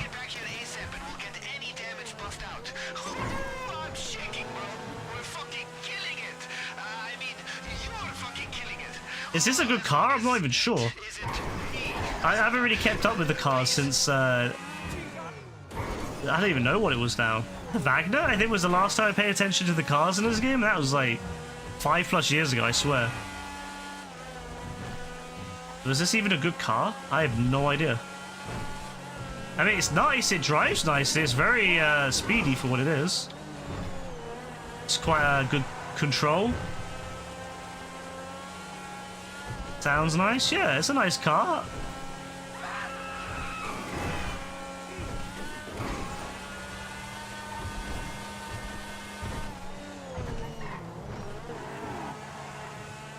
It turns nicely. Yeah, it's quite good, other than when I spin out when I turn too much, but it's nice. I'll never drive it, but I mean, I'll have it, I guess. So it goes in one of my garages, and I'll never look at it again. Like, I will never see this car again, but other than that, very nice.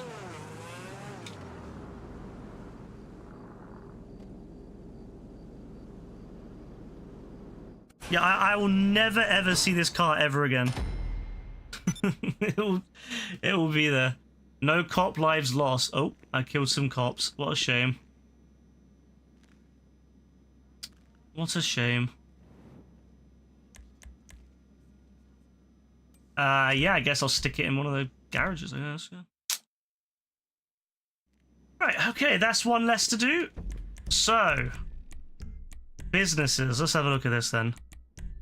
So I've got to do 5 vehicles in perfect condition, sold. Okay, see, I've only done 4 apparently. Okay, I've done 4. I have no idea. Oh no, I have done more of them. Interesting. Wait, I have done some of the other ones. I swear I've not done those. Ah. Well, it says a lot that I don't remember them then. Yeah, okay, fine. I apparently did do them. I remember nothing of them. Fine. And then I got to do... Yeah, 10 million. Oh, that's such a long... And you got to do selling, and then you got 2.5 from salvaging vehicles. That's a lot as well. That one's not so bad. You get a buzzard attack helicopter. What? Just what I want. Just what I've always wanted. This one's way better. I'm not gonna lie, I'm way further along in this one, but still a long way. 13 out of 25 files completed. God. Was that you or The podium one is the casino one. Oh, is it? Well, I guess I'll see what I think when I eventually play. And I gotta do a certain amount of rewards, right? Isn't that right? And that's... I gotta complete the cargo ship robbery as leader. Okay. Steal 10 vehicles as part of the salvage yard robberies. Alright, fine. Complete 50 planning works. Okay. Earn 1 million from selling acquired vehicles. Okay. Okay, yep. Salvaging them, sure. Recover 5 vehicles as part of a tow truck service. Yeah, that's not going to happen anytime soon. Oh, that's it. Okay, so those are the main ones left, yeah? Okay, cool. Okay, fine. Okay, this is not looking too bad then, other than the fact I got to do 10 million worth of sales. But other than that, it's not looking so bad. Yeah, it's not looking so bad. Fine.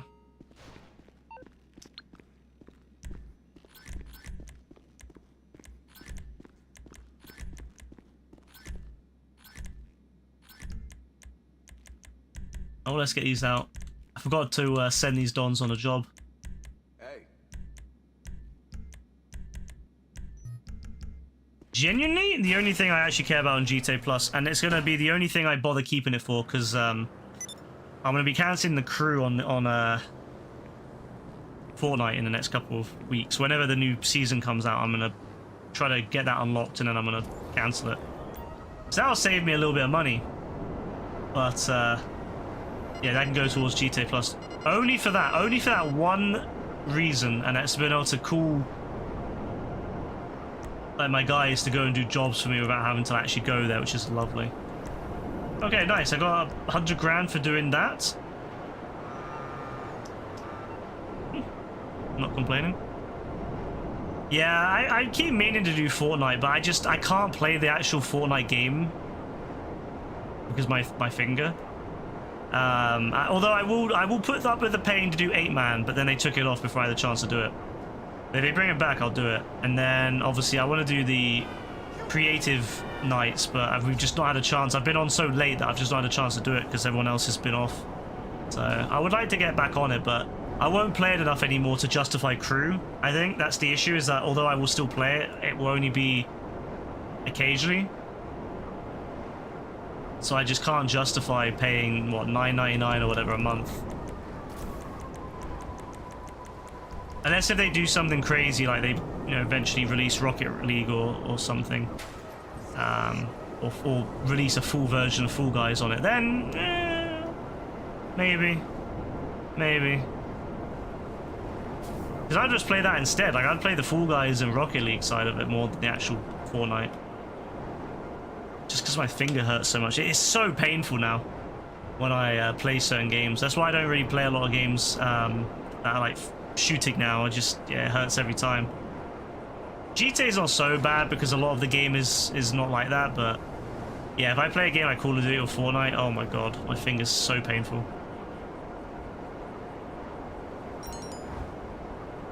Alright, I'm gonna sell and then that's it. I'm pretty tired. I only wanted to come on and do a short stream, so... And unlike last time I streamed, like 2 days ago, it's not going to be a 4-hour stream of me yapping for like an hour and a half. I actually am very tired, and yeah, I just wanted to get a little quickie in. just to let people know, I've not forgotten them. I'm still here. It's just I've been very busy this last 3 weeks. I'm hoping next week it will go back to normal, though from what I've seen from the calendar, it's looking pretty abnormal still. But I'm hopeful. Get back into it and get the bot going. I'm like, oh man, I've not even worked on the bot since last time. I want to get the bot going. I want to get slots finished. I'm so annoyed that I've not managed to get slots finished yet, and because I know Joe loves slots and I really want to get slots out.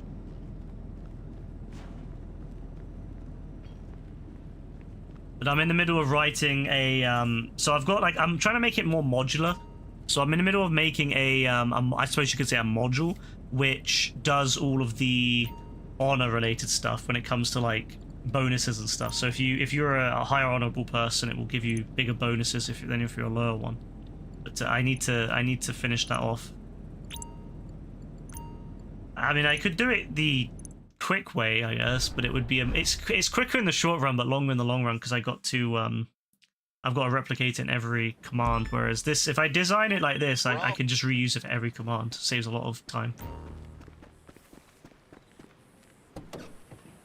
Apparently, John Davison also said the N-word when Wunmi Masaku once support actress for Sinners, and it was aired out, but the other one wasn't because they weren't told the first one was audible. Yeah, it's really weird they didn't edit that one out as well. If you wanted to be like a conspiracy theorist, you could. I mean, you know, is it possible that someone on the BBC team did it on purpose, either to cause, you know, to cause some like a stir? In which case, if that's the case, then that was a genuine, you know, fuck up, like a genuine fuckery with it. It's really fucked up that they would do that. I would hope it's just a fuck up, not you know, someone trying to fuck with it. But you know, you never know these days with people, do you? You know, people these days are weird, and I could see someone out there being like, fuck it, let's just do it. For whatever reason, I don't know. All they did was just upset a load of people. They upset the Tourette's community, you know, justifiably, and just disabled folk in general were very upset with it. And then they pissed off pretty much most Scottish, and I would say British as a whole, to be honest with you. Most British people are pretty pissed about it too. And then obviously pissed off the black community in America. So, you know, the whole thing was just fucking disastrous. Why they... I don't know, like... If I had someone who has Tourette's in the audience, I wouldn't put the mic near them for one. And if they were upset about that, I would just explain why. And I think he would have been... I think he said he didn't understand why the mic was near him in the first place. And two, I would be on extra, like... I'd be extra careful. And if anyone... If I heard anything at all like that, I would be muting it. Especially in this era of AI, because, again, how hard would it be just to run a machine? You know, run an AI that could just listen out for any sort of thing and alert them. It doesn't have to automatically mute, but it could alert them, and so they could then mute it if they don't have people, if they haven't got enough manpower to sit there and listen to every sound. They can still do it like that. I mean, if my Pixel phone can pick up every, like, my Pixel phone, right, it has a onboard system that can listen into what the conversations are, which I don't particularly care for, but I have it on anyway when people call me, because I'm like, just in case someone tries to, you know, someone's like trying to fuck me over or scam me or something, I'm like, yeah, got you bitch. Well, it's very handy if you're ordering something and the person delivering has got like an accent, because I struggle with accents already, and then when someone who's like from India or something is speaking, it can be very hard for me to understand what they're saying over the phone, because I already struggle with phone calls anyway because my hearing, I've got really bad, I don't know what it is, but the frequencies in phone calls, I don't hear them very well, and I've done some hearing loss tests, just unofficial ones, and they think I have hearing loss. So I'm like, maybe I should go to an actual place and get it checked, but whatever. And I do notice that when I'm on phones, I notice that I struggle sometimes to hear voices, and especially when it's like someone with an accent. So I love the fact that the AI is able to pick up everything and tell me in a transcript what was said, even though I have no idea what the fuck was said. The AI knows. So again, it would be very easy for them to do that, especially with the BBC. I'm sure they have the money to do it, but no, apparently they didn't. Yeah, I mean, it's crazy. Like, yeah, well, why the fuck? Like, I just still don't get it. Why, you know, so many people were so like so quick to be ignorant about it. Like, that's what got me. It was so like jarring about the whole situation, was that it was like, just spend 5 minutes learning about Tourette's and you understand why bro said it, you know? Like, you can't spend years and years and years demanding everyone else to read up about American black history, right? And to understand why life is, you know, why there's such importance with black sorry, my fucking voice crack there, with black films and all that, you know. Like, you can't lecture people into learning, you know, to spending time learning on you know, on things to do with black history and the with all that, and then not put the time in to learn another minority who, you know, another minority's history, another minority's I just think that's really fucking weird. Like, I don't know, like, personally I'm like, well, if you're expecting others to learn about your history and your cultures and your, you know, the reasoning, you know, the unfairness and all that in so many industries, still you can't then turn around and say, yeah, fuck that guy who's disabled, who has a genuine disability, fuck him, he should have said it, and if I ever heard him, I would beat him up. That, I mean, just imagine if that was turned around and some of the stuff they said about him was said about them. Imagine if he said, oh no, black people should be segregated away from everyone else. Like, how fucking ridiculous that is. That's some backwards ass shit from 1800s. And they and justifiably people would be pissed if someone said that. But then for them to say, oh, he should self-segregate, he should segregate away. Bro, come on. You're saying that that's okay, but then you're gonna complain when someone does the same thing to you. You don't fight bigotry with bigotry, you know? That's not how it works. You don't fight bigotry with bigotry. So I just wish that some of these people had sat down and just said, you know what? Yes, the word hurts. Of course it hurts. It's got a lot of negative connotation and a lot of history to it. Of course it hurts. There's still people who are saying it today in a hurtful and hateful way. But this is a man with a disability. This is a man whose disability makes it so that he says the thing that is the most inappropriate time, the thing that's in his head, that thought that's so, you know, terrible that they desperately try not to say it, and then it says it because that's how their brain works. And instead of any of these clowns sitting down and saying, you know what, it sucks,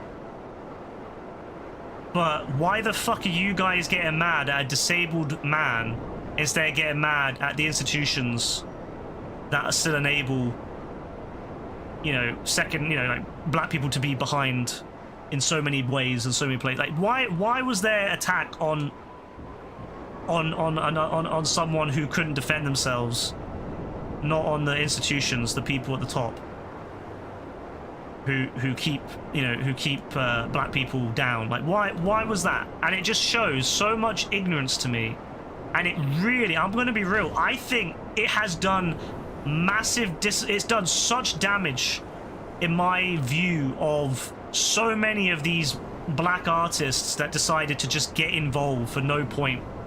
Like, I mean, now I know about Jamie Foxx's other things, you know, what he did with other people, you know, the sexual assaults and stuff. Now I absolutely fucking hate Jamie Foxx, but before that I actually liked Jamie Foxx. I had no idea.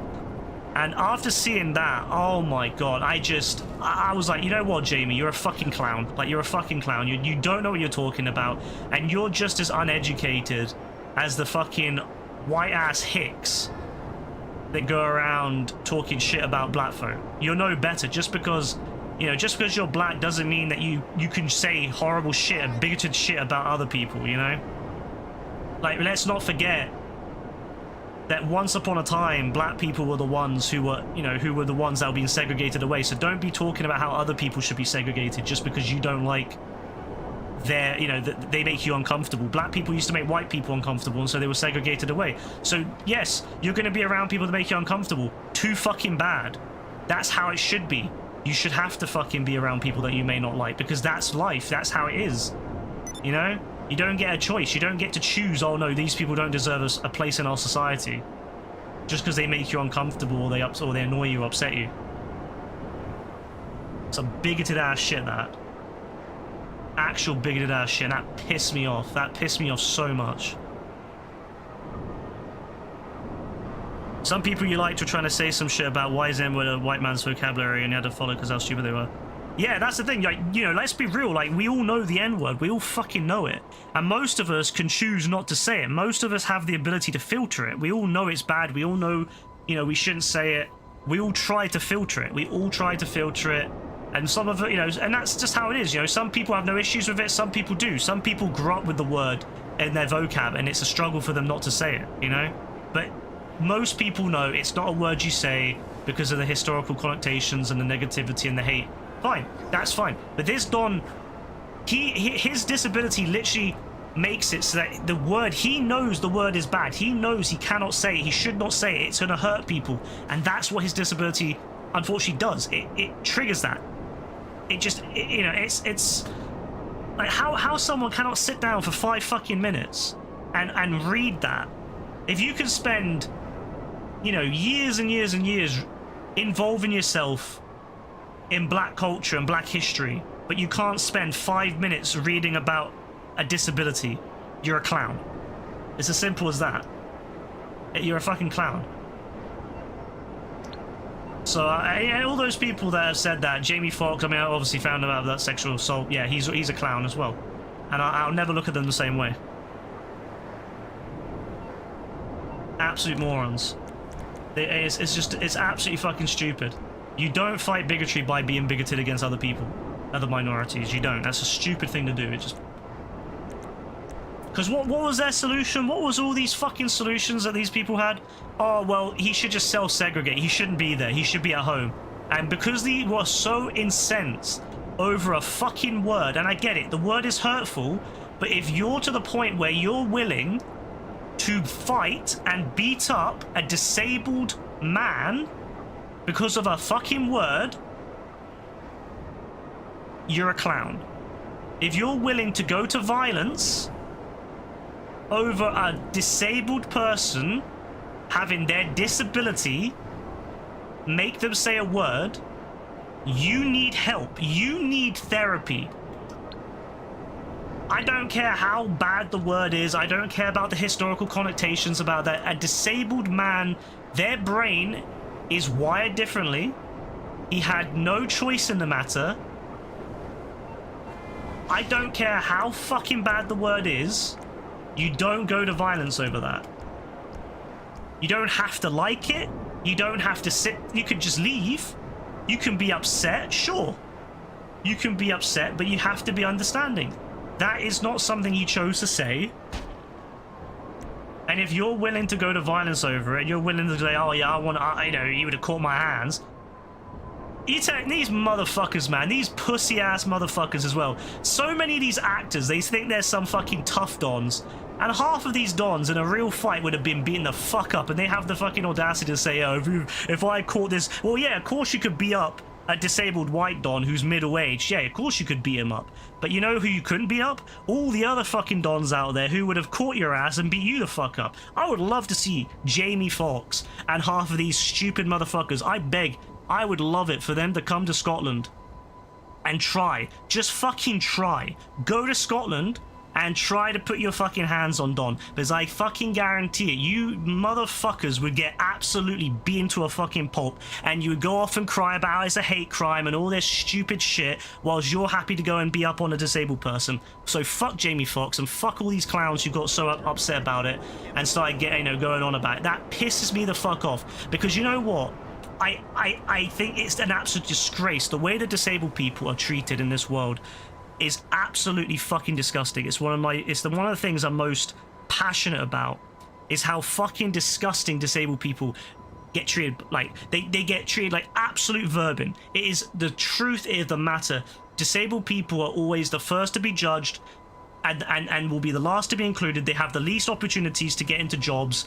They're the least opportunities to maintain jobs. They're they have the hardest time keeping relationships. And of course, there's a variety of different levels of disability. But the point is, on average, disabled folk are the ones who struggle the most in life. I mean, just look at fucking autism, right? That has such a low employment rate.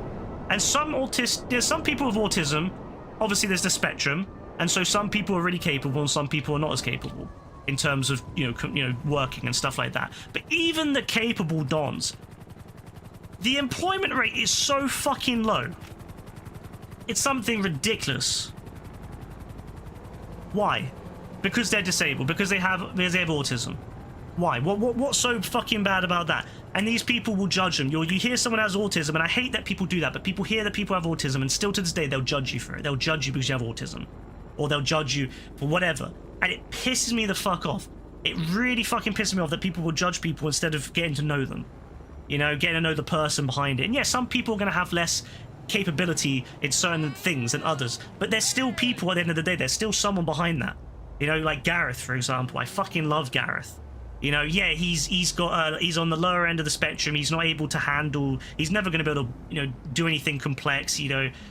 Never going to be, he's never going to be able to work and make, any money. He struggles with relationships because relationships is like, trying to maintain that stuff. It's not as easy when, when you're limited by your parents. Your parents have to watch you and stuff like that. You can't, it's hard. It's a hard life.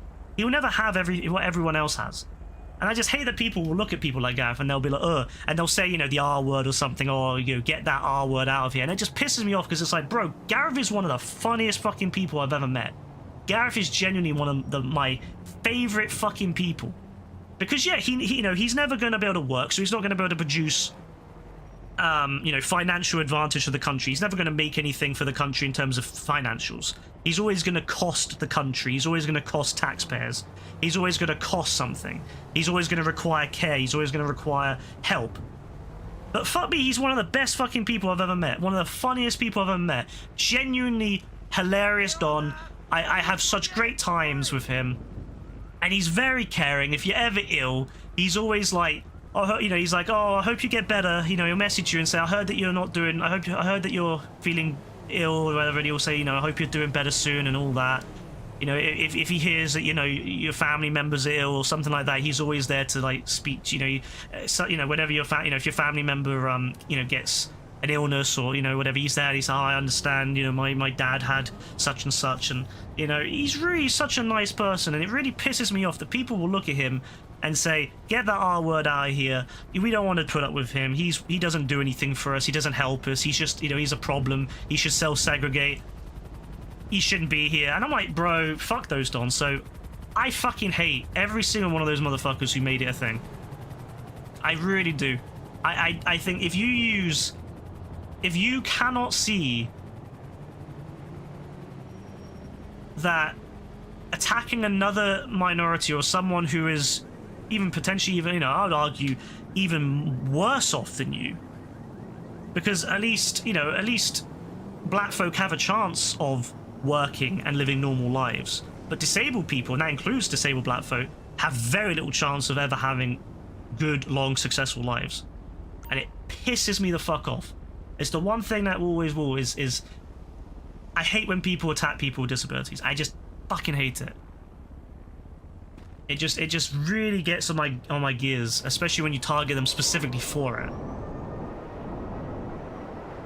Like, yeah, it doesn't give them a free rein to act any way they want, but you have to have understanding, It's like with someone, if someone has a disability that makes them say stuff, not like Tourette's, but like where they have like a learning difficulty where they say stuff they shouldn't say. Like Gareth sometimes says that. And I'm not expecting people to say, oh, it's okay. But you have to understand why Gareth is the way he is. You have to understand why Gareth says sometimes less politically correct stuff. Like he'll say the F word and stuff. And you have to just understand that it's not, he doesn't understand the connotation behind it. He doesn't understand why it's such a bad word. He just understands it is a bad word, but he doesn't understand why. Why is it a word you shouldn't say? And his sisters his sister and her wife obviously are lesbian, and they literally use the word against him. You know, they'll call him the F word, and then he'll say the same thing back, you know, or whatever. And he doesn't understand why, but you know, his family is like that, and that's just how they are. Is, you know, and as I said, you know, I mean, who am I to judge what his sisters and his her wife does? But what annoys me is the idea someone out there could take offense to Gareth, and they could say to him, you know, and they could want to beat him up. They could want to hurt him for it. And we've told him before, like, Gareth, you need to be careful what you say because someone may take offense and someone might hit you. And it just upsets me that people out there might, you know, hear something he says, that he doesn't mean it in a bad way. He just doesn't understand what the fuck he's really saying. And someone's first reaction is just to hit him rather than to say, you know what, let me think. What's going on? Like, you know, like, speak. Like, why you say that? And he's like... Because you can tell instantly as soon as you talk to Gareth, you can understand. He's not like able to really, you know, you can tell that he's somewhere on a spectrum, you know, and you can just tell. You can just tell the way he speaks and the way he acts. So if someone says something, let's say for example, if someone says something and I'm around and I hear it, I look over and I look over and I'm ready to judge. If I hear something like, you know, the F word or whatever, and I turn and I look over, if I see the person is someone who's very clearly has learning difficulties and stuff like that, I'm just gonna be like, cool, whatever. It's, you know, it's not my place to get involved. You know, not say it's okay, but it's not my place. I understand. You know, their carer or their parent is probably fucking hating it just as much. You know what I mean? So I'm not gonna go involved. I'm not gonna go and hurt someone over that. Just pissing me off. I don't know. That's the one thing more than anything is disabilities. It's something that I have people in my family that have disabilities, and I know people. I know a lot of people with disabilities. And it just pisses me off when people are so quick to judge. Yeah, dude, they need to be educated on ailments, and like I said, I just think that's why I think it's so hypocritical that so many of these figures in the black community in America were so quick to say before, oh, people should learn about black history. People should be more. You know, more knowledgeable about the things that happen, but then they don't want to do the same thing the other way around. They don't want to spend the time learning about why, you know, people with Tourette's might say certain things. Like, that's what really pissed me off. It's like, well, you can't expect other people. You can't expect other people to give a shit about you if you're not going to give a shit about other people. You know what I mean? You have to be supportive. I wish all these dons had come out and said, you know what? Yeah, it hurt, but my God, why is everyone getting so upset about a disabled person? Like, you know, someone with Tourette's. Why are people getting so... Like, that's what Jamie Foxx should have been saying. Jamie Foxx should have said, look, I had a sister who had Down syndrome, and I was part of the community. I was an ambassador for a charity. And I know what it's like with different things. I know what it's like when you have disabilities and things like that. It can be very difficult for those people. And, you know, I you know, even if he said, I don't really know much about Tourette's, but I want to learn about it. And, you know, it hurts, but I want to learn about it. I want to try and understand. If he said something like that, more measured, more actually reasonable, my God, I mean, yeah, he's still a dick because of the sexual assault thing, but at least, okay, at least you can respect that, you know?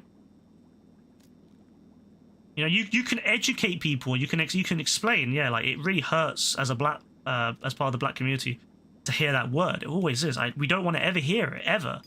You know, we don't want to ever hear it from anyone who's not black, due to the history, and that's fine.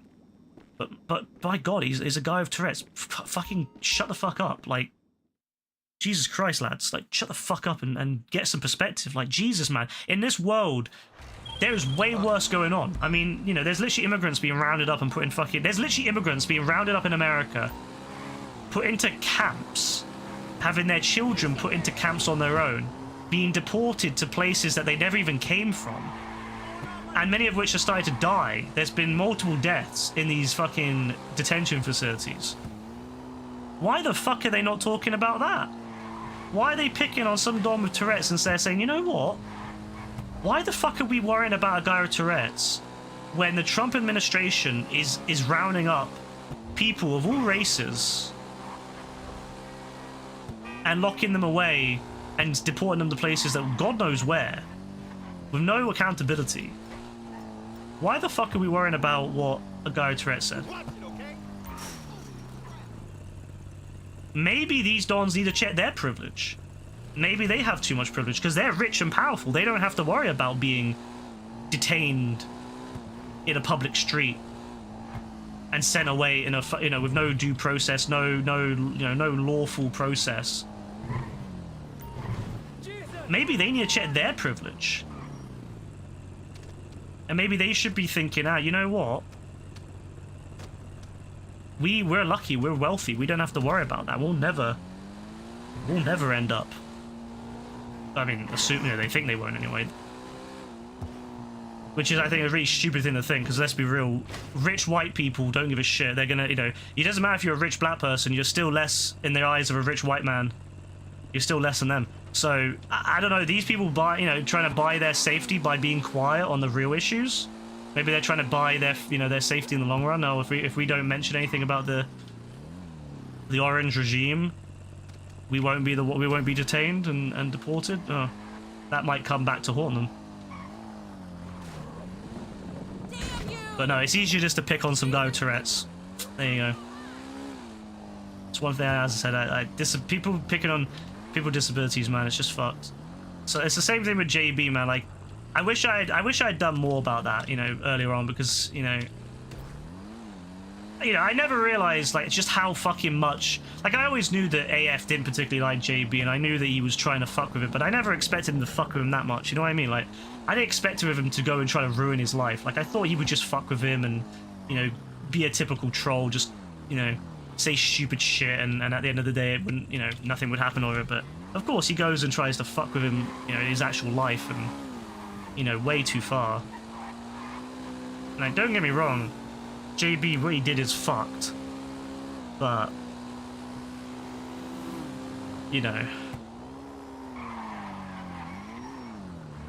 I do still think that what AF did to JB was just ridiculously fucked.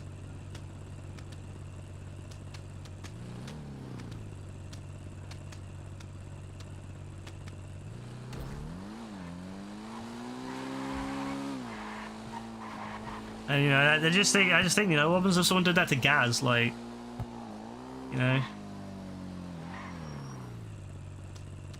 we've always tried to tell Gaz, like, bro, you need to be careful online. Don't share photos. Don't tell people your name. But bro does not fucking get the memo. Bro does not get the memo. But thankfully, everyone we've dealt with on stream has been understanding about Gaz, and almost everyone, we've ever, we've really got with on stream has been understanding. Like, I've always loved that about Yassine and Dean. Like, Yassine and Dean have always been really calm about Gaz, and Dean, I remember, like, fucking Dean was in that game with Gaz, and Gaz is just talking on mic, and I love that Dean just loved it. Dean was like fucking loving it. He was listening to Gaz, he was loving it, and I love that, like, how thankfully there are good people out there who can understand, like, hey, this person a little bit different, but he's not a bad person. He's, he's just a bit different.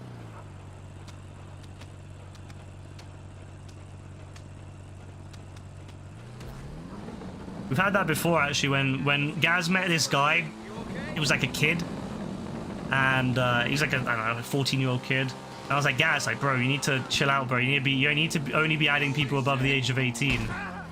And he didn't do anything with the kid. He just played games with him. He just literally played GTA, and this kid would join his party. And one time he joined the party with me when I was in it, and this kid was so fucking rude to Gaz. Like, he was basically like trying to get him to do stuff for him, and he was like telling him off and trying to call him shit. And I was like, bro, I was like, shut the fuck up, bro. Like, who the fuck do you think you are, you little ratty bastard? You little ratty bastard. Who the fuck do you think you are?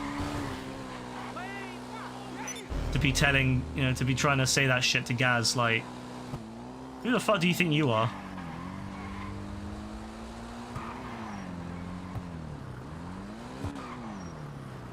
Yeah, so many people will target people with disabilities. It's like, it's sad. He's like, oh, you know, easy target. Let's just... Ah, it's fucked, man.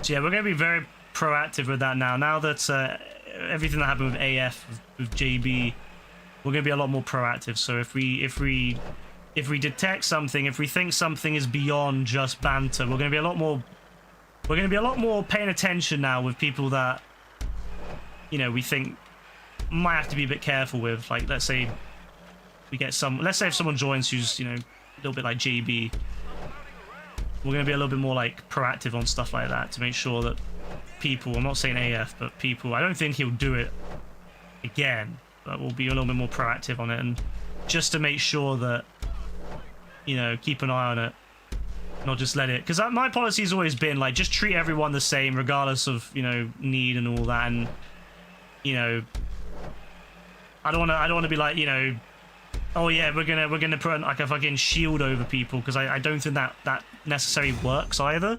I think if you baby people too much, it doesn't help, because it just feels like they're not, you know, it makes them feel like they're not independent.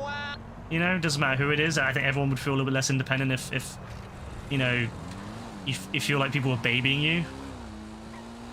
So I don't want to like baby people and be like, oh yeah, don't you dare say that to such and such, you know, like.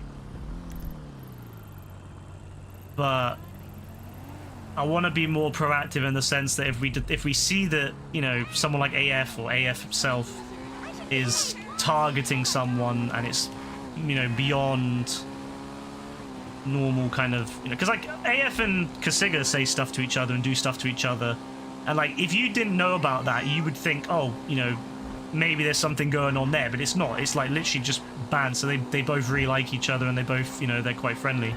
So you would think, you know, if you heard that, you'd think, oh, you know, is there something going on there? No, it's just that's who they are. But yeah, we're gonna have to be a little bit proactive on that in regards to other people. Oh yeah, I did see the new picture of Rotter. Yeah, bro is built different. Bro is built absolutely different.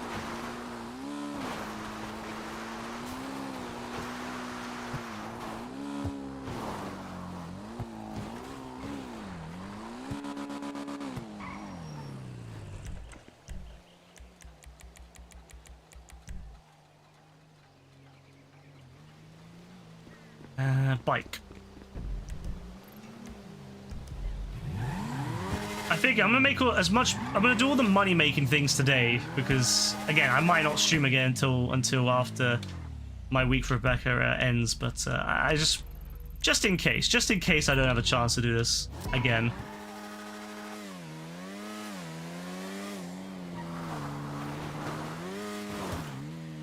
I will try to stream tomorrow, though. I would like to get Hunting Pack going. I don't know who's available for it, but I don't know if Joe has his PlayStation. I don't know if Dean's on, but I'd like to do Hunting Pack. So if anyone's on, I'll see about it. But I can't say for sure I will be on. But I'd like to stream. I'd like to get back into it.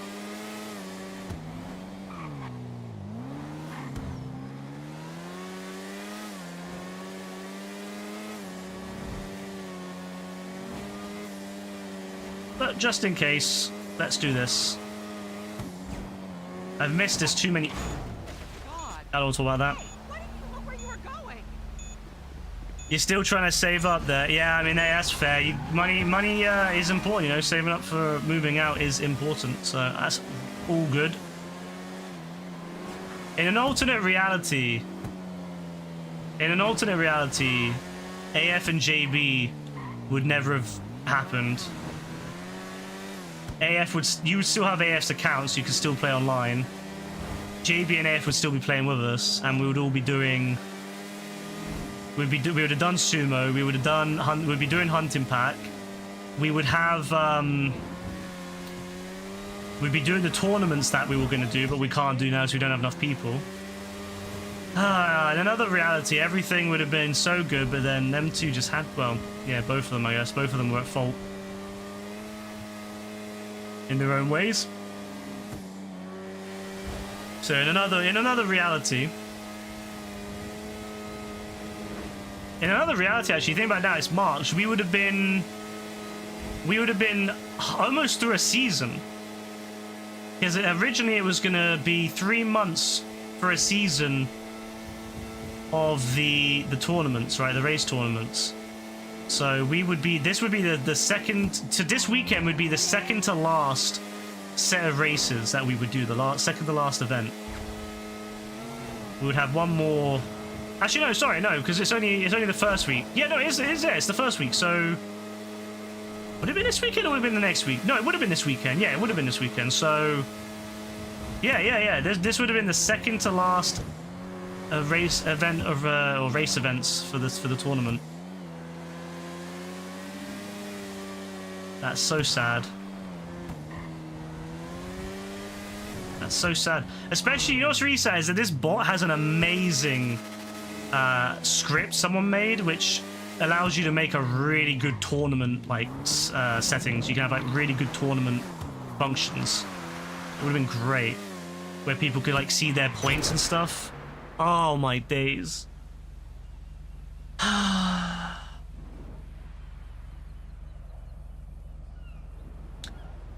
That honestly, them lot fucking up for everyone.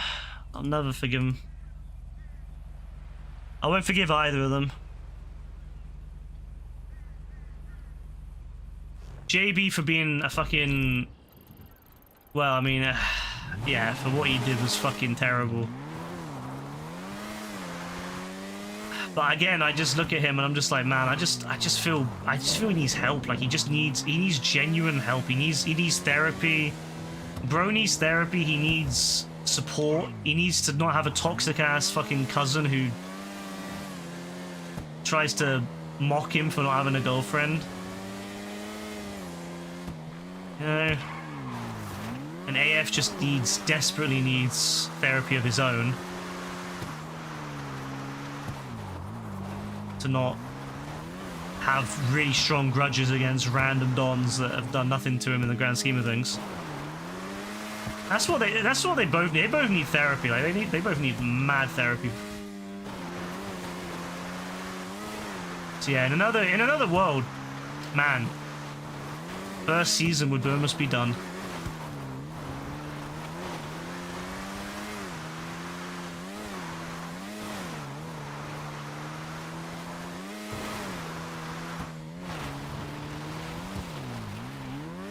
And then in this world, we're well, none of that. Couldn't even get sumo working properly because no one. Although to be fair, that's Rockstar's fault. But yeah, I'll give Hunting Pack a go tomorrow if I'm on. Either tomorrow or Sunday. I don't know which day I'll be on, but I'll try to be on. And then yeah, we'll give it a go and see what happens. Maybe, I mean, I don't know, it might work if I can still do it with randoms. It's not like I can't play with randoms. Hunting Pack is one of the few modes that's actually good with randoms, to be fair. Like Sumo and Hunting Pack are really good with, even with randoms. It's a good mode. It's not like something like although Motor Wars with randoms is okay. It's not amazing, but it's okay. Yeah, we actually really were that close. Like, we were so close to perfection. Like, there was so much hope and enthusiasm, I feel like, you know, we were going into the new year, you know, we were going into, like, GTA 6 year, and, you know, we were excited, I'd do one last year of GTA 5, and, you know, we had so many people, and, oh, man, there was so much enthusiasm around New Year, and, you know, did the awards and all that. And it all went to shit.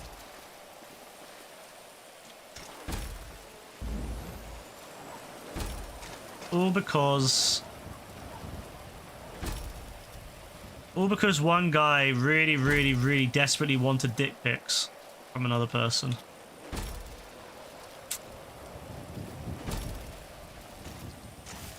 AF in theory would be back, yes. AF's stream ban is 6 months, so it would end in, I think, June. It was January, so February, March, April, May, oh no, July, sorry, July, of course, because January's the first month, of course.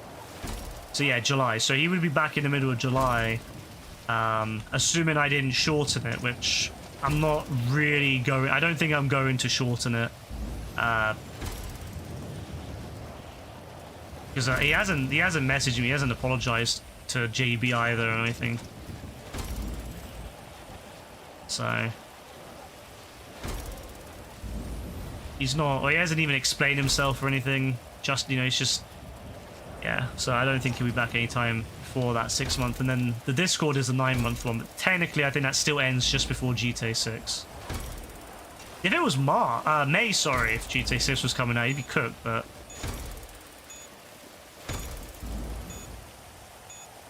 Whee! Yeah, so, I don't know. He in theory, he'll be back. In theory. But... Of course, there's no... I mean, I personally think... I don't know. My personal thought is he won't. I think he'll probably resent the fact that we timed him out for that long and we punished him as well as JB rather than just punishing JB, because I think that was his whole thing, is he was going to be some hero and JB would be banned and he could celebrate and all that. So I think that because we punished him as well, I don't think he's gonna... Yeah, I get the vibe. Yeah, that's the longest he's ever been punished. I think the previous length that we punished him for max was like 2 weeks. I think I think he was probably expecting, if he did get in trouble, he was gonna get a short one. Because I remember he said to me beforehand, like, don't time out Lewis or Kasiga, you know, time me out. I think he expected to get 2 weeks, but 2 weeks to a month, but no, in the end he got that fat 6 month and 9 month timeout, whereas Lewis and Kasiga and Brassy got the month-long timeouts, which were then all reduced, except Kasiga, because he didn't want to reduce his in the end. But both Brassy and Lewis chose to call it a day on that, and I really appreciate Lewis as well. Lewis has been very good about it. He's, you know, Lewis has been very good about it, and so I that's why I look back at it and I'm like, yeah, I probably shouldn't have punished Lewis. We should have given Lewis as much of a timeout as we did, because he actually was pretty cool about it. Like, after talking to him, I realized it was predominantly AF who was the problem. Even Kasiga wasn't that involved in the grand scheme of things. It was AF. But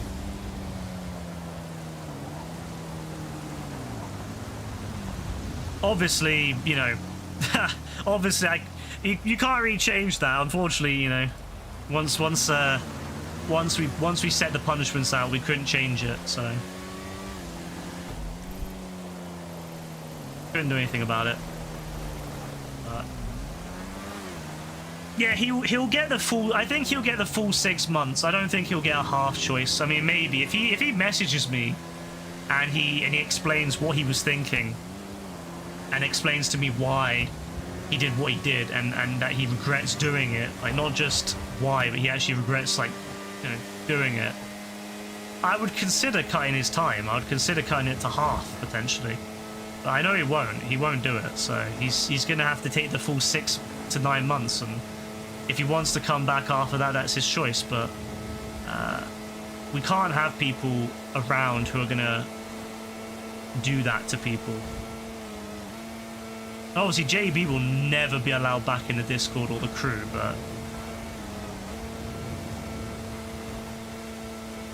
how long until I figure out? I'm gonna be real. It probably won't be for another couple of weeks.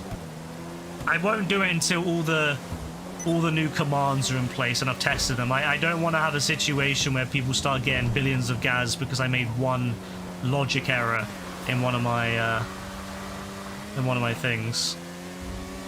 So since you're not supposed to change anything to do with, like, you're supposed to have a test and a production setup. So I really should not be adding commands to production, so the bot that I use, but I just can't be bothered to set up a test version. So everything I add can fuck with the mainstream, and That's why I test everything off stream. I really test it before I start streaming. I go through and I do mad testing off stream. But obviously that doesn't always catch everything. Like that honor, where like you could get like $1 million honor for just bailing someone out. And yeah, I don't want to change it, because if I break it, it'll be a fucking pain in the ass to fit it back. Because like, if for example, let's say for example, if someone has 1 million, right, and then they get to 1 billion something, and I don't remember how much they had, the only way I could tell what they had is for me to go back to the old bot and put them back to what they were when they transferred. But the issue with that is that might not be what they had. And if they had, so let's say they transferred at like 200,000 and then they earned another 800,000 and then it went to a billion plus, and I didn't know how much they had. Yeah, like if I reset them to the last known number, which would be on the old bot, that's a lot of gas that they've lost potentially. So I don't really want to move people's numbers over until I've done it. But rest assured, it will happen at some point. Everything else is working in terms of like tracking messages and hours and all that are working. It's just Gaz Guinea that I've not, wanted to move, because everything else is pretty safe. Hours, nothing changes hours. Nothing changes messages except for messages. Nothing changes hours except for watching. Nothing changes, like the honor is capped at 2,000. So even if you get like 1 million honor, it doesn't matter. You're capped at 2,000. So yeah, it's only that I'm worried about at the moment. But I will get around to it. You're happy that Dean liked Django? Yeah, I am too. I was really worried that he wouldn't like it in the end, but it seemed that he was really into it, because he did message midway through, but he only messaged once. It was like an hour and a half in, and he messaged. And I think that was probably him having a toilet break or a food break or something, a snack break. So that's really good that he enjoyed it that much. He stayed up that late to watch it. A little bit sad that he didn't like Spider-Verse, but I mean, I already figured that would be kind of a mixed thing, because Spider-Verse is very if you like if you're really impressed and you love the artistic side of it, yeah, it's fucking awesome. But if you're not really into if you don't really care about the artistic side of it, the design and all that, and maybe like Miles is something you like, someone you like, but you don't, you're more of a Peter Don. Yeah, it's gonna be a bit hard. I think that's the problem. Dean he prefers live action, and he prefers Peter to Miles, and so I think that was probably what kind of went against it for him, was that he just didn't really care. He didn't really care about Miles. He didn't really care about, and the artistic side of it wasn't like, because I like watching those films partly because of the animation. Like, I think it's fucking amazing animation. But I know if you don't care about that, yeah, that's a big portion of the film you probably don't care about. But hey, at least he liked Django, right? At least he liked Django. I was a bit worried, actually, when he first said he was watching Django, that he was watching the old one, the original one.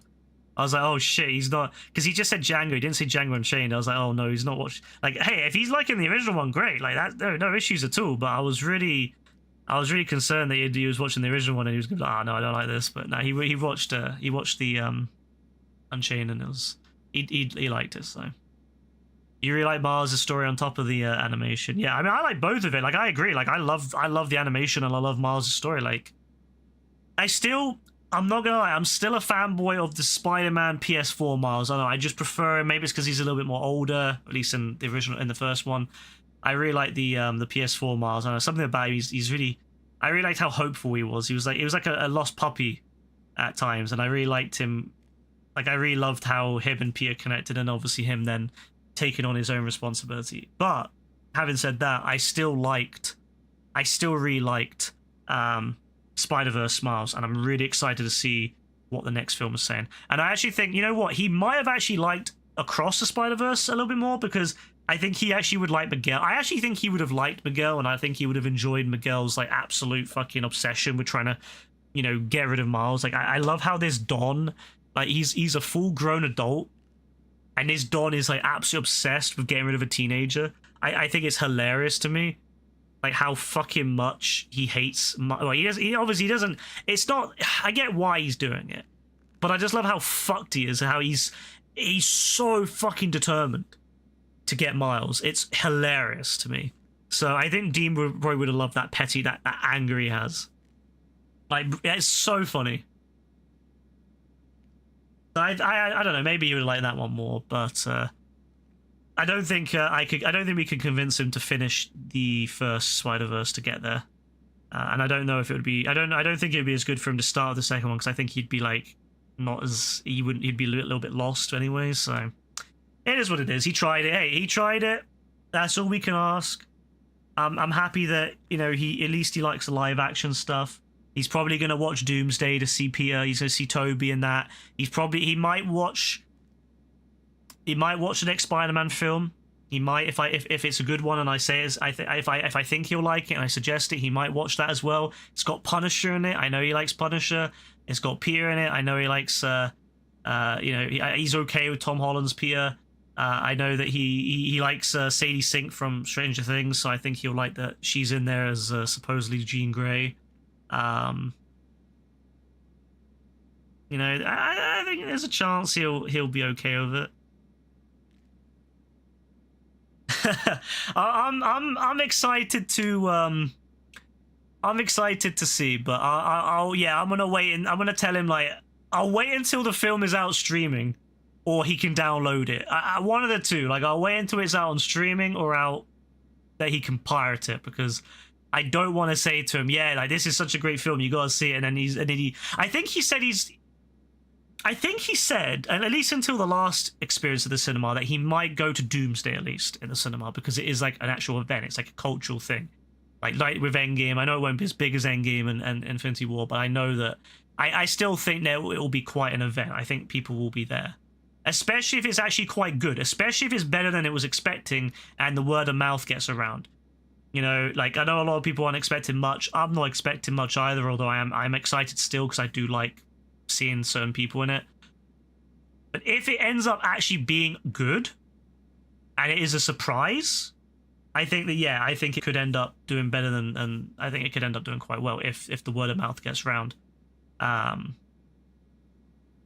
don't want to judge it until it's out, because I remember when Superman was coming out and I was like, it sounds good, it does look good in the trailer, I'm excited, but I'm not like there yet. I'm not sold yet fully. Like I'm excited, but I'm not sold until I saw it and I sat down and actually watched the film, and I was fully sold. Like I wasn't fully sold on the Gunverse until that point.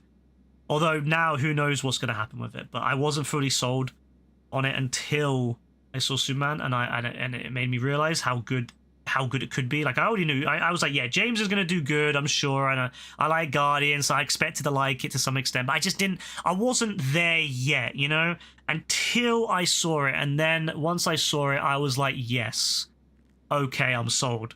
As soon as I saw it, I was sold. So I'm hopeful that Doom is actually really good, and I hope it sells me on this era of the MCU, this like Doomsday and the Secret Wars, especially because Secret Wars is apparently going to be split into two now. That's what the rumor is, that Secret Wars is going to be split into two films. If that's the case, it's going to take a little bit longer for them to finish it, so there'll be more years until it finishes. It won't just be like Infinity War to Endgame with 1 year. It'll be at least 2 years between, and it might be even longer. So there's actually a chance that there will be stuff happening in this space, this time gap between, hopefully, Battleworld. I'm hoping that there'll be films set during Battleworld. Maybe Spider-Man's is set during that. Maybe, I don't know. I think it takes place before Doomsday, but I don't know. But hopefully we get a few films set in Battleworld. So I'm really excited. So I'm hoping Doomsday really just sells it. But I don't know. I need to see. I need to be there and I don't know, if it's good, I'll tell Dean, but I'm not expecting him to go. But he might go if his friends are all talking about it and like people at work are talking about it. He might suck it up and go. And we'll see. But I don't think I could get him to go to Spider-Man. I think that's not enough for him, unless if Toby and Andrew's there. In which case, maybe. You're thinking you're going to go to The Bride, Hoppers, and Project Hail Mary this month. You've been hearing remixed things about The Bride. I actually really want to see Project Hail Mary. That's the one I want to see. We haven't been cinema. We haven't been cinema since Avatar. I haven't even been this week. I'm so done with it. I'm like Dean. I'm so done with it because of the fucking idiots in it. Every time I think about going, I'm just like, oh, I just don't want to put up with people. So I keep looking for like really empty showings, and they're just showing kids films over and over again. And there's like all the viewings are really cut down on the other films. So like they almost always got people there. So yeah, it was like late. It was like right at the end of the run. It was right at the end of the. I think we went on like the second to last day that Avatar was on. So it was really late. The Barbie showing's pretty cool. That would be really fun to see again. I really like Barbie in the cinema. That was. I'm gonna be real. I think that that was. I'm gonna be real. I think Barbie and Oppenheimer was like the peak for me when it comes to the cinema experience. Because it was right at that point where people were coming back out, but it wasn't like ridiculous dickheads yet. Like Oppenheimer, there's no way I could imagine watching that now in 2025 without people talking. It was so amazing that we went to Oppenheimer and like everyone was silent, everyone. Even during the fucking like quiet bits before the bomb goes off and all that, it was so quiet. No one said anything. It's fucking amazing. And yet now it's just dickheads. So I think, yeah, Barbie. You know what's funny is I rewatched the I'm Just Ken last night. I don't know why, I just felt like rewatching it, and I rewatched it, and it just it flooded back memories and feelings I had at the time about how life was. I feel a little bit more. It was more comfortable. It was when Biden was still president. So although yes, the Ukrainian war was happening, the Ukrainian invasion was still happening, which was not great. It felt like, I don't know, the world didn't feel too bad. You know, like there was hope. You know, there was hope, and I was excited, enthusiastic for the future again, and I was like, oh, you know, this is all right, and I really loved like Barbie, and I was like, oh man, I'm really excited to go more cinema, and see more stuff, and I was really excited because I never thought I'd like Barbie. Like when I first heard about Barbie, I was like, I'm not gonna go see Barbie, but when I heard Ryan Gosling was in it, and I saw him as Ken, holy shit! When I saw Ryan Gosling as Ken, I was like, I'm sold. I was so fucking sold. As soon as I saw Dom with the fucking with his shirt or his chest out, I was like, yeah, I am fucking sold, because it looks so. I don't know, there was something about that scene that picture that just sold me. So I was so excited to go, and I love that it was like that whole Barbenheimer. I know it was marketing, all that shit. People, they took advantage. I know it's all artificial and all that these days, but there was something so joyful that there was a thing that people were really excited for. And it was after COVID, and people were going back out, and people were excited to have something to look forward to, and especially like an event. And it felt like, yeah, I guess the first major event since, I guess, Infinity War and Endgame when it came to like cinema goers. I feel, where people were all excited to go out to cinema and see something all together, and it was such a great vibe. So I actually really love Barbie. I'm always going to be upset that they're not going to do a Ken film. Like, I know the whole point of Barbie was about women, and I know about the whole, I get it, but I'm not going to lie, Ken stole it, and that might not have been what they intended, but Ken stole it for me. He really did. I love Ken. I loved that how they approached it with like, how, masculinity can be quite toxic and all that as well, but also that there is some truth to it. Like, a lot of men are hurting, like there's a lot of men out there that are hurting at the moment, and that, because of things like I think it was done in a way that was quite good, and yeah, when will she see the man behind, I think there's a lot of good there. I would love to have seen a Ken film with Ken exploring himself and like coming to a more productive conclusion when it comes to being Ken and all that, coming to a more positive masculinity or positive Kenness. But I don't know. I don't think they'll do it, but I would love that. She's working on Narnia for Netflix. Ooh, I might give it a go. I've never really cared for Narnia, but I did like what she did with Barbie, so I might give it a go. Yeah, I still can't believe, if someone said to someone, like, when Barbie was first announced, I remember people like, for one, who the fuck is going to go watch a film about a Barbie, right? Fine. But then people were shitting all over Ryan Gosling, saying, "Who the fuck thinks Ryan Gosling should be Ken? Like, he's too old. He doesn't fit the part." I love that they showed that was a load of bullshit. I loved how the film was good. Was it the most amazing thing since Sliced Bread? No. Okay, no, it's not. It's not a, cinematic masterpiece. It doesn't have to be, but it was a good, solid film with a decent message, with fun. It was a fun film. It had good moments, really nice moments in it. And it also coincided with fucking Oppenheimer, which made this amazing event where everyone was out there. And I think it boosted Oppenheimer a little bit because, I know that I get it. The director had his fans and all that, and I know that there's people out there that were excited to watch it. But I'm gonna be real. I think there's a lot of people out there who went to see Oppenheimer that they wouldn't have seen it otherwise because of the Barbie situation. People that they wanted to be there, and I think it boosted Barbie as well, of course. But I think, there was a lot of... I gave more people a chance to see Oppenheimer as well, which I think was fucking awesome. And I'm glad that it gave him a chance to see that. So even if it was artificial to some extent, even if, whatever, I don't care. If it got more people in cinemas and witnessing these films, that can only be a good thing.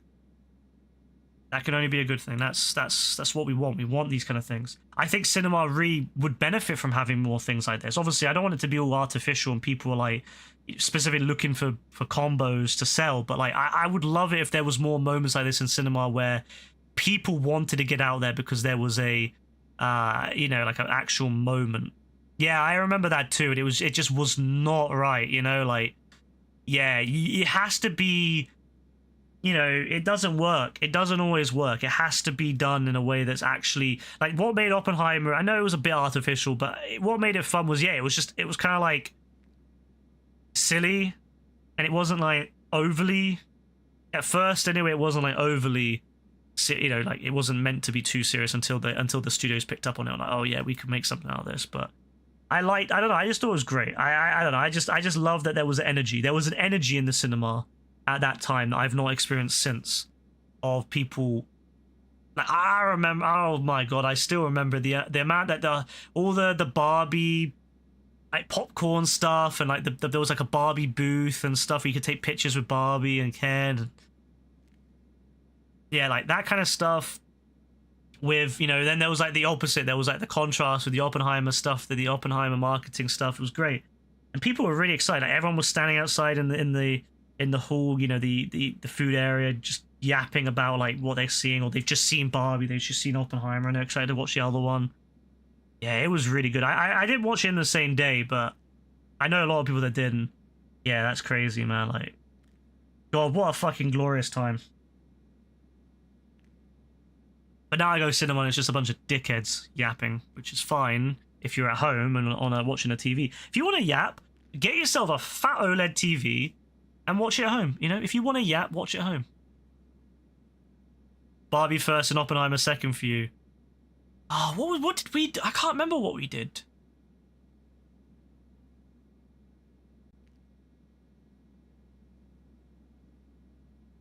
I actually can't remember what we did.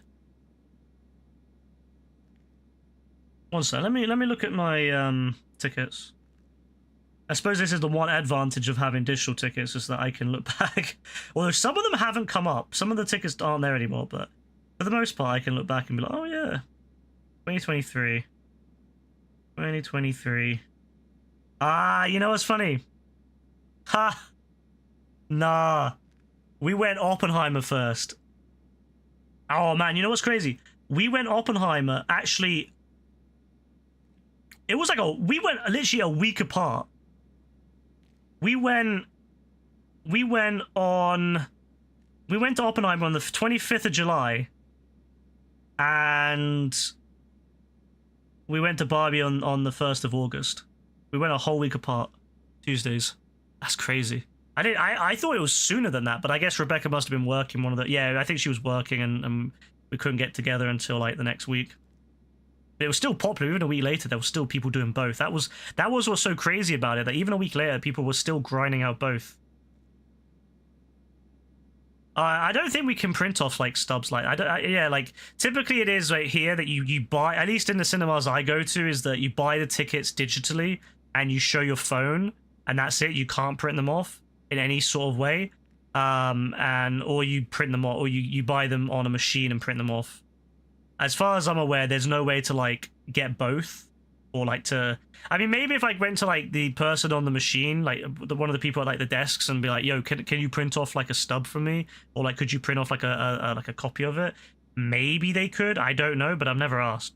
But yeah, there's no way to like print them off separately. Yeah, you just buy them one or the other. I think it used to be possible to buy the tickets online and then print them, but like, yeah, they don't do that anymore. Hey, Manatee, it's been a long time. How you been? I think it's been a very long time, actually. You have to ask for it. Maybe I should ask. Maybe I should ask. Maybe I should just be like, yo, can I have a stub? They'll probably be like, oh, no. We don't do that. One thing I'll say about the UK is people are very like, people like to follow the rules way too much now. And you know, in the old days, you could ask someone like, "Hey, could you do this for me?" and they would do it. But nowadays, you ask someone anything that's like not explicitly fucking allowed, and they'll be like, "No, I can't do that." And that's fair. Like you have a job description, and your job, you have a job like duties, and you can't, you know, you're not really allowed to like. It's not like, it's like companies are really strict, but you know, it just kind of suck that. You know, what you used to be able to ask back in the day for something, and they would typically, you know, do it. But nowadays it's like, yeah, they won't do that. Like in the old days, you could probably ask, you know, because what they do here as well, if you go in somewhere and you have a ticket, if you have a physical ticket, right, they will rip it as well. So if you don't want the ticket to be ripped, in the old days, you could probably just ask them, hey, look, like, can I just not have the ticket ripped because I want to keep it like put in like an envelope or something, or put on like a wall or something so I can remember it. But nowadays, they would just fucking rip it, and they don't give a shit, and they say, no. we can't let you unless we rip it. You know? So stupid. You've been good. Glad to hear it. Glad to hear it. Glad that you're still doing well, and it's always nice to see an older face around, you know? Partly because I'm always worried that people have passed away or something, and I'm always happy when I see an old face, because I'm like, they're still around. Good. They're still around. Everything's good. Everything's good. I know, obviously, it does worry me sometimes when I don't hear from people for like 2-3 years, and I'm like, oh shit, I hope that nothing bad's happened. Especially people I remember, like, some people I remember more than others. Some people I remember really well. You're still alive as far as you know. I mean, hey, are any of us alive, you know? Maybe none of us are alive. Maybe we're all in the afterlife. How would we know? I love how I've just been standing there. He's probably been watching me like. Heart rate lowered after we got our guy out? Cause my adrenaline I'm feeling is top tier. This guy's weird. He's just been watching me stand there in the corner. Yeah, I get what you mean. Like, you know, at the moment things are a bit crazy. Yeah, it genuinely does feel like we're in an afterlife.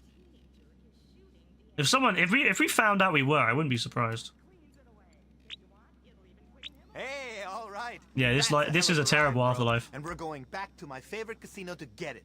This was gonna be their next podium car. The same strat, same sweet steel. And check this out. This thing was gonna be part of a special prize week. The car was featured on that episode of the Underbelly of Paradise with the world podium crazy, right? Robbery like a piece of history. Bonus challenge. I'm not gonna lie, I kind of woke up. After yapping, I'm actually more awake than I was before. Before I was ready to get off and go to bed. Now I'm like fucking awake. Great. No lives lost. Reach the elevator hatch undetected. Escape the casino in 1 minute. Okay. Easy enough. Well, I'll do some of these at least. I'll see how I feel after a couple of these. No, don't you dare. Don't you dare get on that. No. Look. GTA 6, I will drive everywhere, okay? But I'm not doing that in GTA 5, alright? I haven't got time to be driving everywhere. I will do that in GTA 6. I will drive, obviously, I won't have a choice, but I will drive everywhere in GTA 6. But for now, I'm going to take advantage of my oppressor. I haven't got time to waste. I'm trying to unlock Nico Bellic's outfit, alright? I've got no time to waste. No time to drive.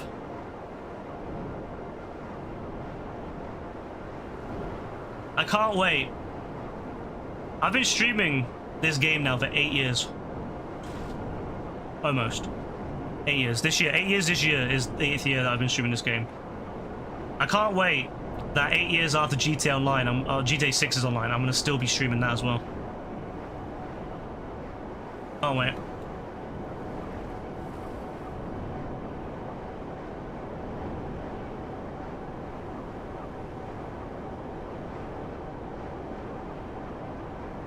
Do you think in Norse mythology, Earth is seen as a kind of underworld realm in the sense that humans are non-worthy and useless in the eyes of the gods, whatever? That might also be...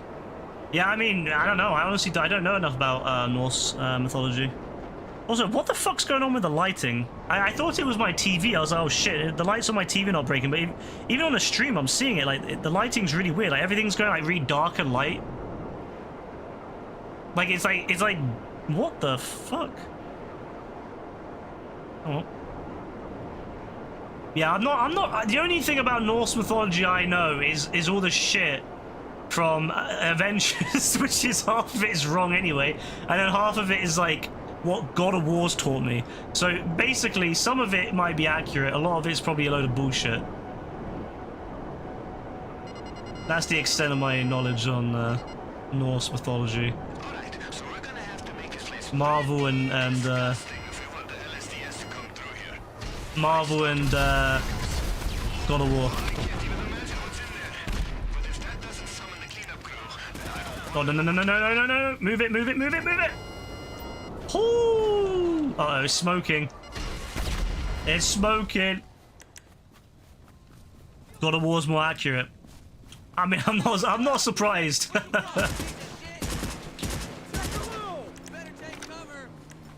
Marvel's a bit out of there.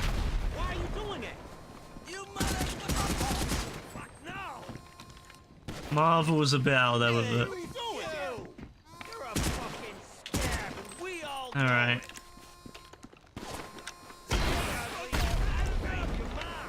Hey, it's a start. Let's stay thorough out there.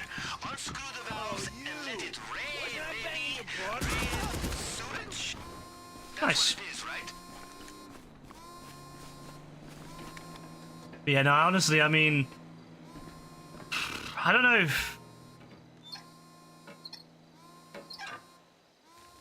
Maybe we are worthless, you know. Maybe we are not worthy.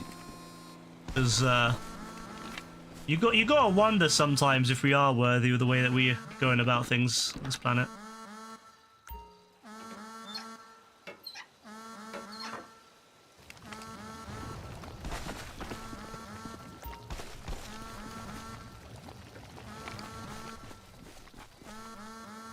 Avoid standing in sewage, otherwise you lose your health. What the heck? Why is sewage making me lose my health?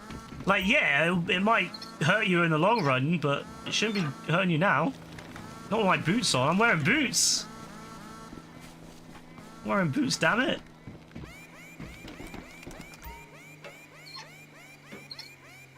You're just gonna live your life. You don't need another meaning than being able to chill. Pretty much. I mean, I agree, to be honest with you. Like, you know, all you can do is just live your own life and you know, do your best. You know, do your best for your own self. You know, for your own satisfaction and your own well-being. That's about it. You know.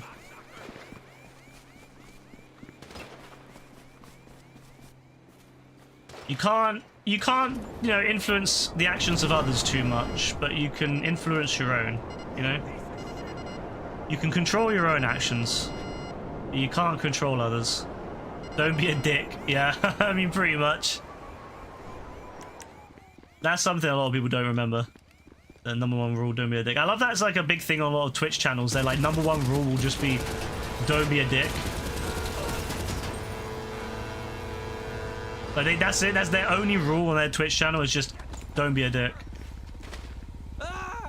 I've got like a whole fucking Bible of rules, like, don't do this, don't do that. Other people just, don't be a dick.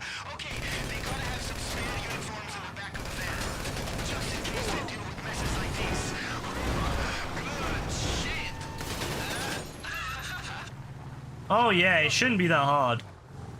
It really shouldn't be. Like, you know, it's not hard not to be a dick. It's not hard to Like, yeah, you can be dick-ish at times, you know? Like, everyone's gonna make mistakes, or everyone's gonna be a bit of a dick at times, but, like, it's not hard to not be a dick all the time. Some people really struggle with that, you know? Some people out there really struggle with the notion of, whilst it may be not too bad if you might be a dick here and there, they struggle with the idea of not being one at all.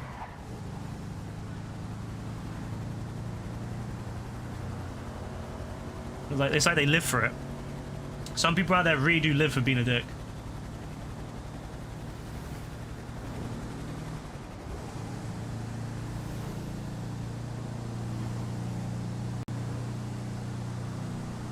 Some people's brains are a little smoother than others. Yeah, you're 100% on that. You're 100% right. Some people's brains really are they're more smooth brain and wrinkled. It's sad, but there you go. The sad thing is you have to interact with them. You know, it's but hey, it's all you can do is kind of cut a nice little chunk of like life out for yourself and just try to do your best, live it the way you can and the way you want, but be reasonable, be decent, and that's all you can do, really, isn't it? I don't know. Kind of related to it. So you know Helldivers, right? I'm sure you've heard. You know, you've all heard of Helldivers as well. I was reading this thread earlier on Reddit.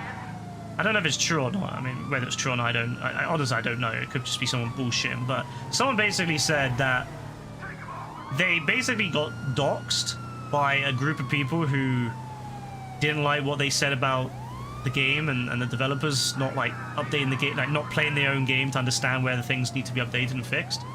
And some people took it way too serious and started like doxing them, and then started phoning up their place of work and their charity that they would volunteer at, and basically they've had to leave the charity and they've also lost their job.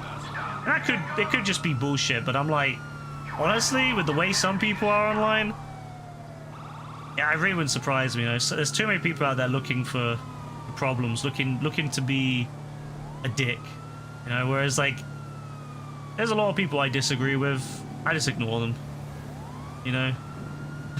What do you get from trying to dox them and harass them? Yeah, they should be put. They definitely need to be impounded. Imagine spending the time like harassing someone for having a different opinion on a video game of all things. A video game. Like, you to the point where you're like trying to ruin their actual life is nuts.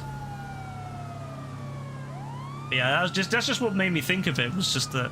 Yeah, don't be a dick. Well, easier said than done for some people.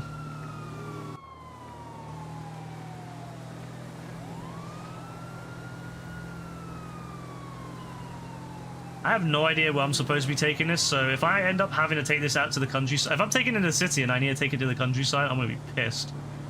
I think it's because this is a casino mission. I'm pretty sure I need to take it to near the casino.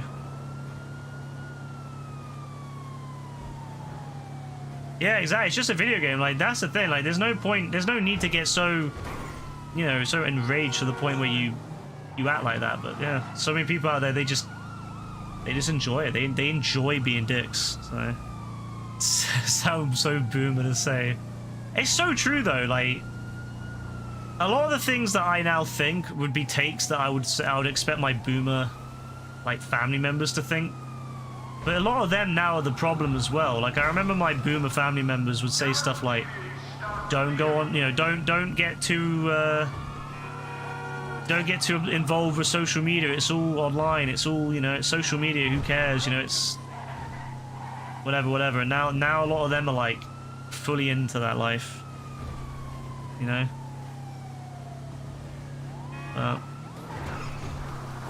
Oh well, can't change it.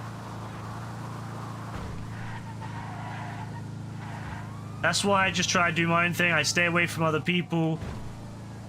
I just try to keep to myself. Like, this is why I don't really do any sort of crossovers with other streamers or anything and all that, because I'm just like, bro, I've had enough times with that in the past where you end up with streamers that are just very different wavelengths to you, and it's just not fun. You just end up with these people that are just where they think it's like normal to be dicks, and yeah, not fun. That's why you have friends, you can bully them. Yeah, I like a good bit of banter with each other. Good friends with good banter can be really, really nice.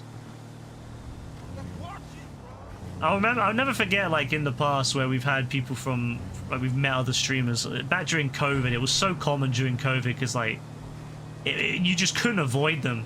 And the amount of dons that we came across who ended up just being absolute, like, weirdos of how they would do things. Like, some of them would love... They love the idea of just being really obnoxious to each other. All right, I'll get the uniforms and van cleaned up once you drop them off. Well. It'll all be looking super profesh when you're ready to report for duty. LSDS van to the salvage yard. Okay, I'm sorry. I don't even know. Why are we taking... Oh, I'm glad I drove down here then, because I was going to drive up north, but I drove down here. Not sure what else I've got to do, though. If I've got any other things I could do. I don't really want to drive. I don't really want to do too many more, because I am getting quite tired again, but... I need to make sure I do these before the end of the event, though. Wait, let me check the social club quickly. Newswire Rockstar. Let me see what the event is, like what exactly it is, because I thought I was gonna get more money from this, but I don't think I am. Double daily income and scrapping speeds. Oh, I thought that they had increased the amount of money you get. You just get double the money in the daily income. And you can also steal 2 vehicles. That's it. That's what it is. Double payouts and tow truck services. I'm never going to do that.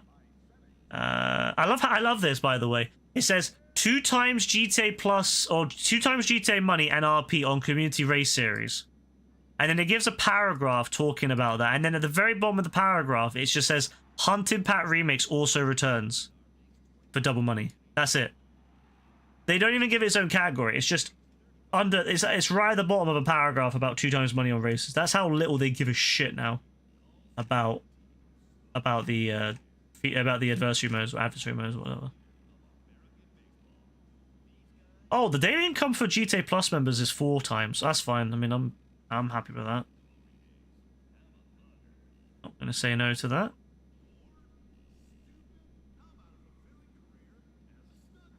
Double rewards on Mr. Faber work.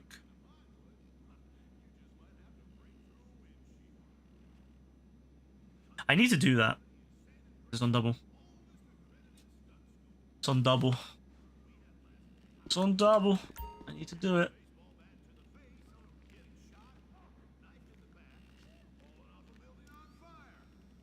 Storage key card. Disrupt personnel.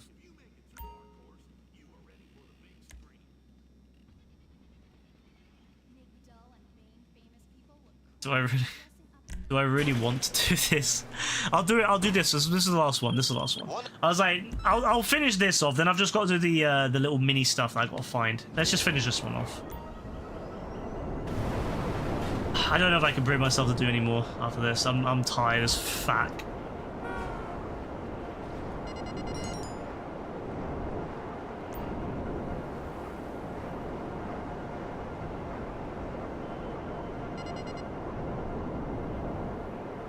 Mirror Park. Flaming Flamingos. Oh, I remember this one. Wait, Flaming Flamingos? Flamingos. I remember this. I remember looking for this place for fucking ages the last time I did this mission, and it took me ages to get it. Flamingos and a black... No, not black. A blue BF Club. A BF Club. Oh, I mean, I could... yeah, here it is. Here it is. Here it is. Yeah, here we go. I like how you can lock on to the BF Club, so you could just use that to, like, figure out where it is. Just lock on. I wonder if GTA 6 will have lock-on systems. Like, I hope there's lock-on systems for, like, advanced weapons. Ones where you gotta, like, hold... You gotta hold the lock-on. Okay, see if this cringy little shit knows where the key card is. Go shoot! Come on! Please, God, What happens if I shoot him? What happens if I shoot him? Take it! Take it! It's yours! What happens if you shoot him? Oh.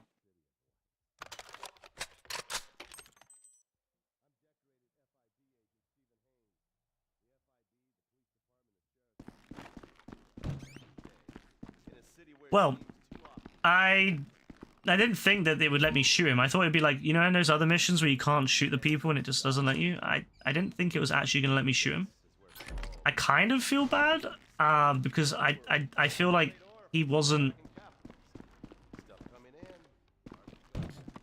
Yeah, I mean, I'm not sorry because yeah, he's always annoying at the valet spot, but like, oh damn, did I hit his face?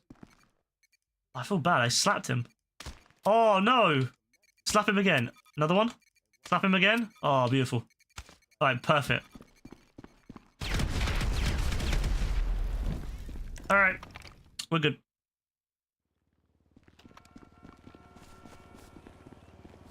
Oh, that was it then. Okay, good. Good mission to end on because it was nice and easy. It didn't take any time at all. Oh wait, now I got cops. Should have killed him. Should have killed him. That was my bad. Should have killed him. Hey, sounds like he called the cops. Get out of there. What do you mean he called the cops? He's dead. How did he call the cops? He's dead. How did he call the cops? He's gone. He's out. By the way, how long has that black box in the bottom right of my screen been on the screen? Has it been there the whole stream? I only just clocked. I only just realized it was there.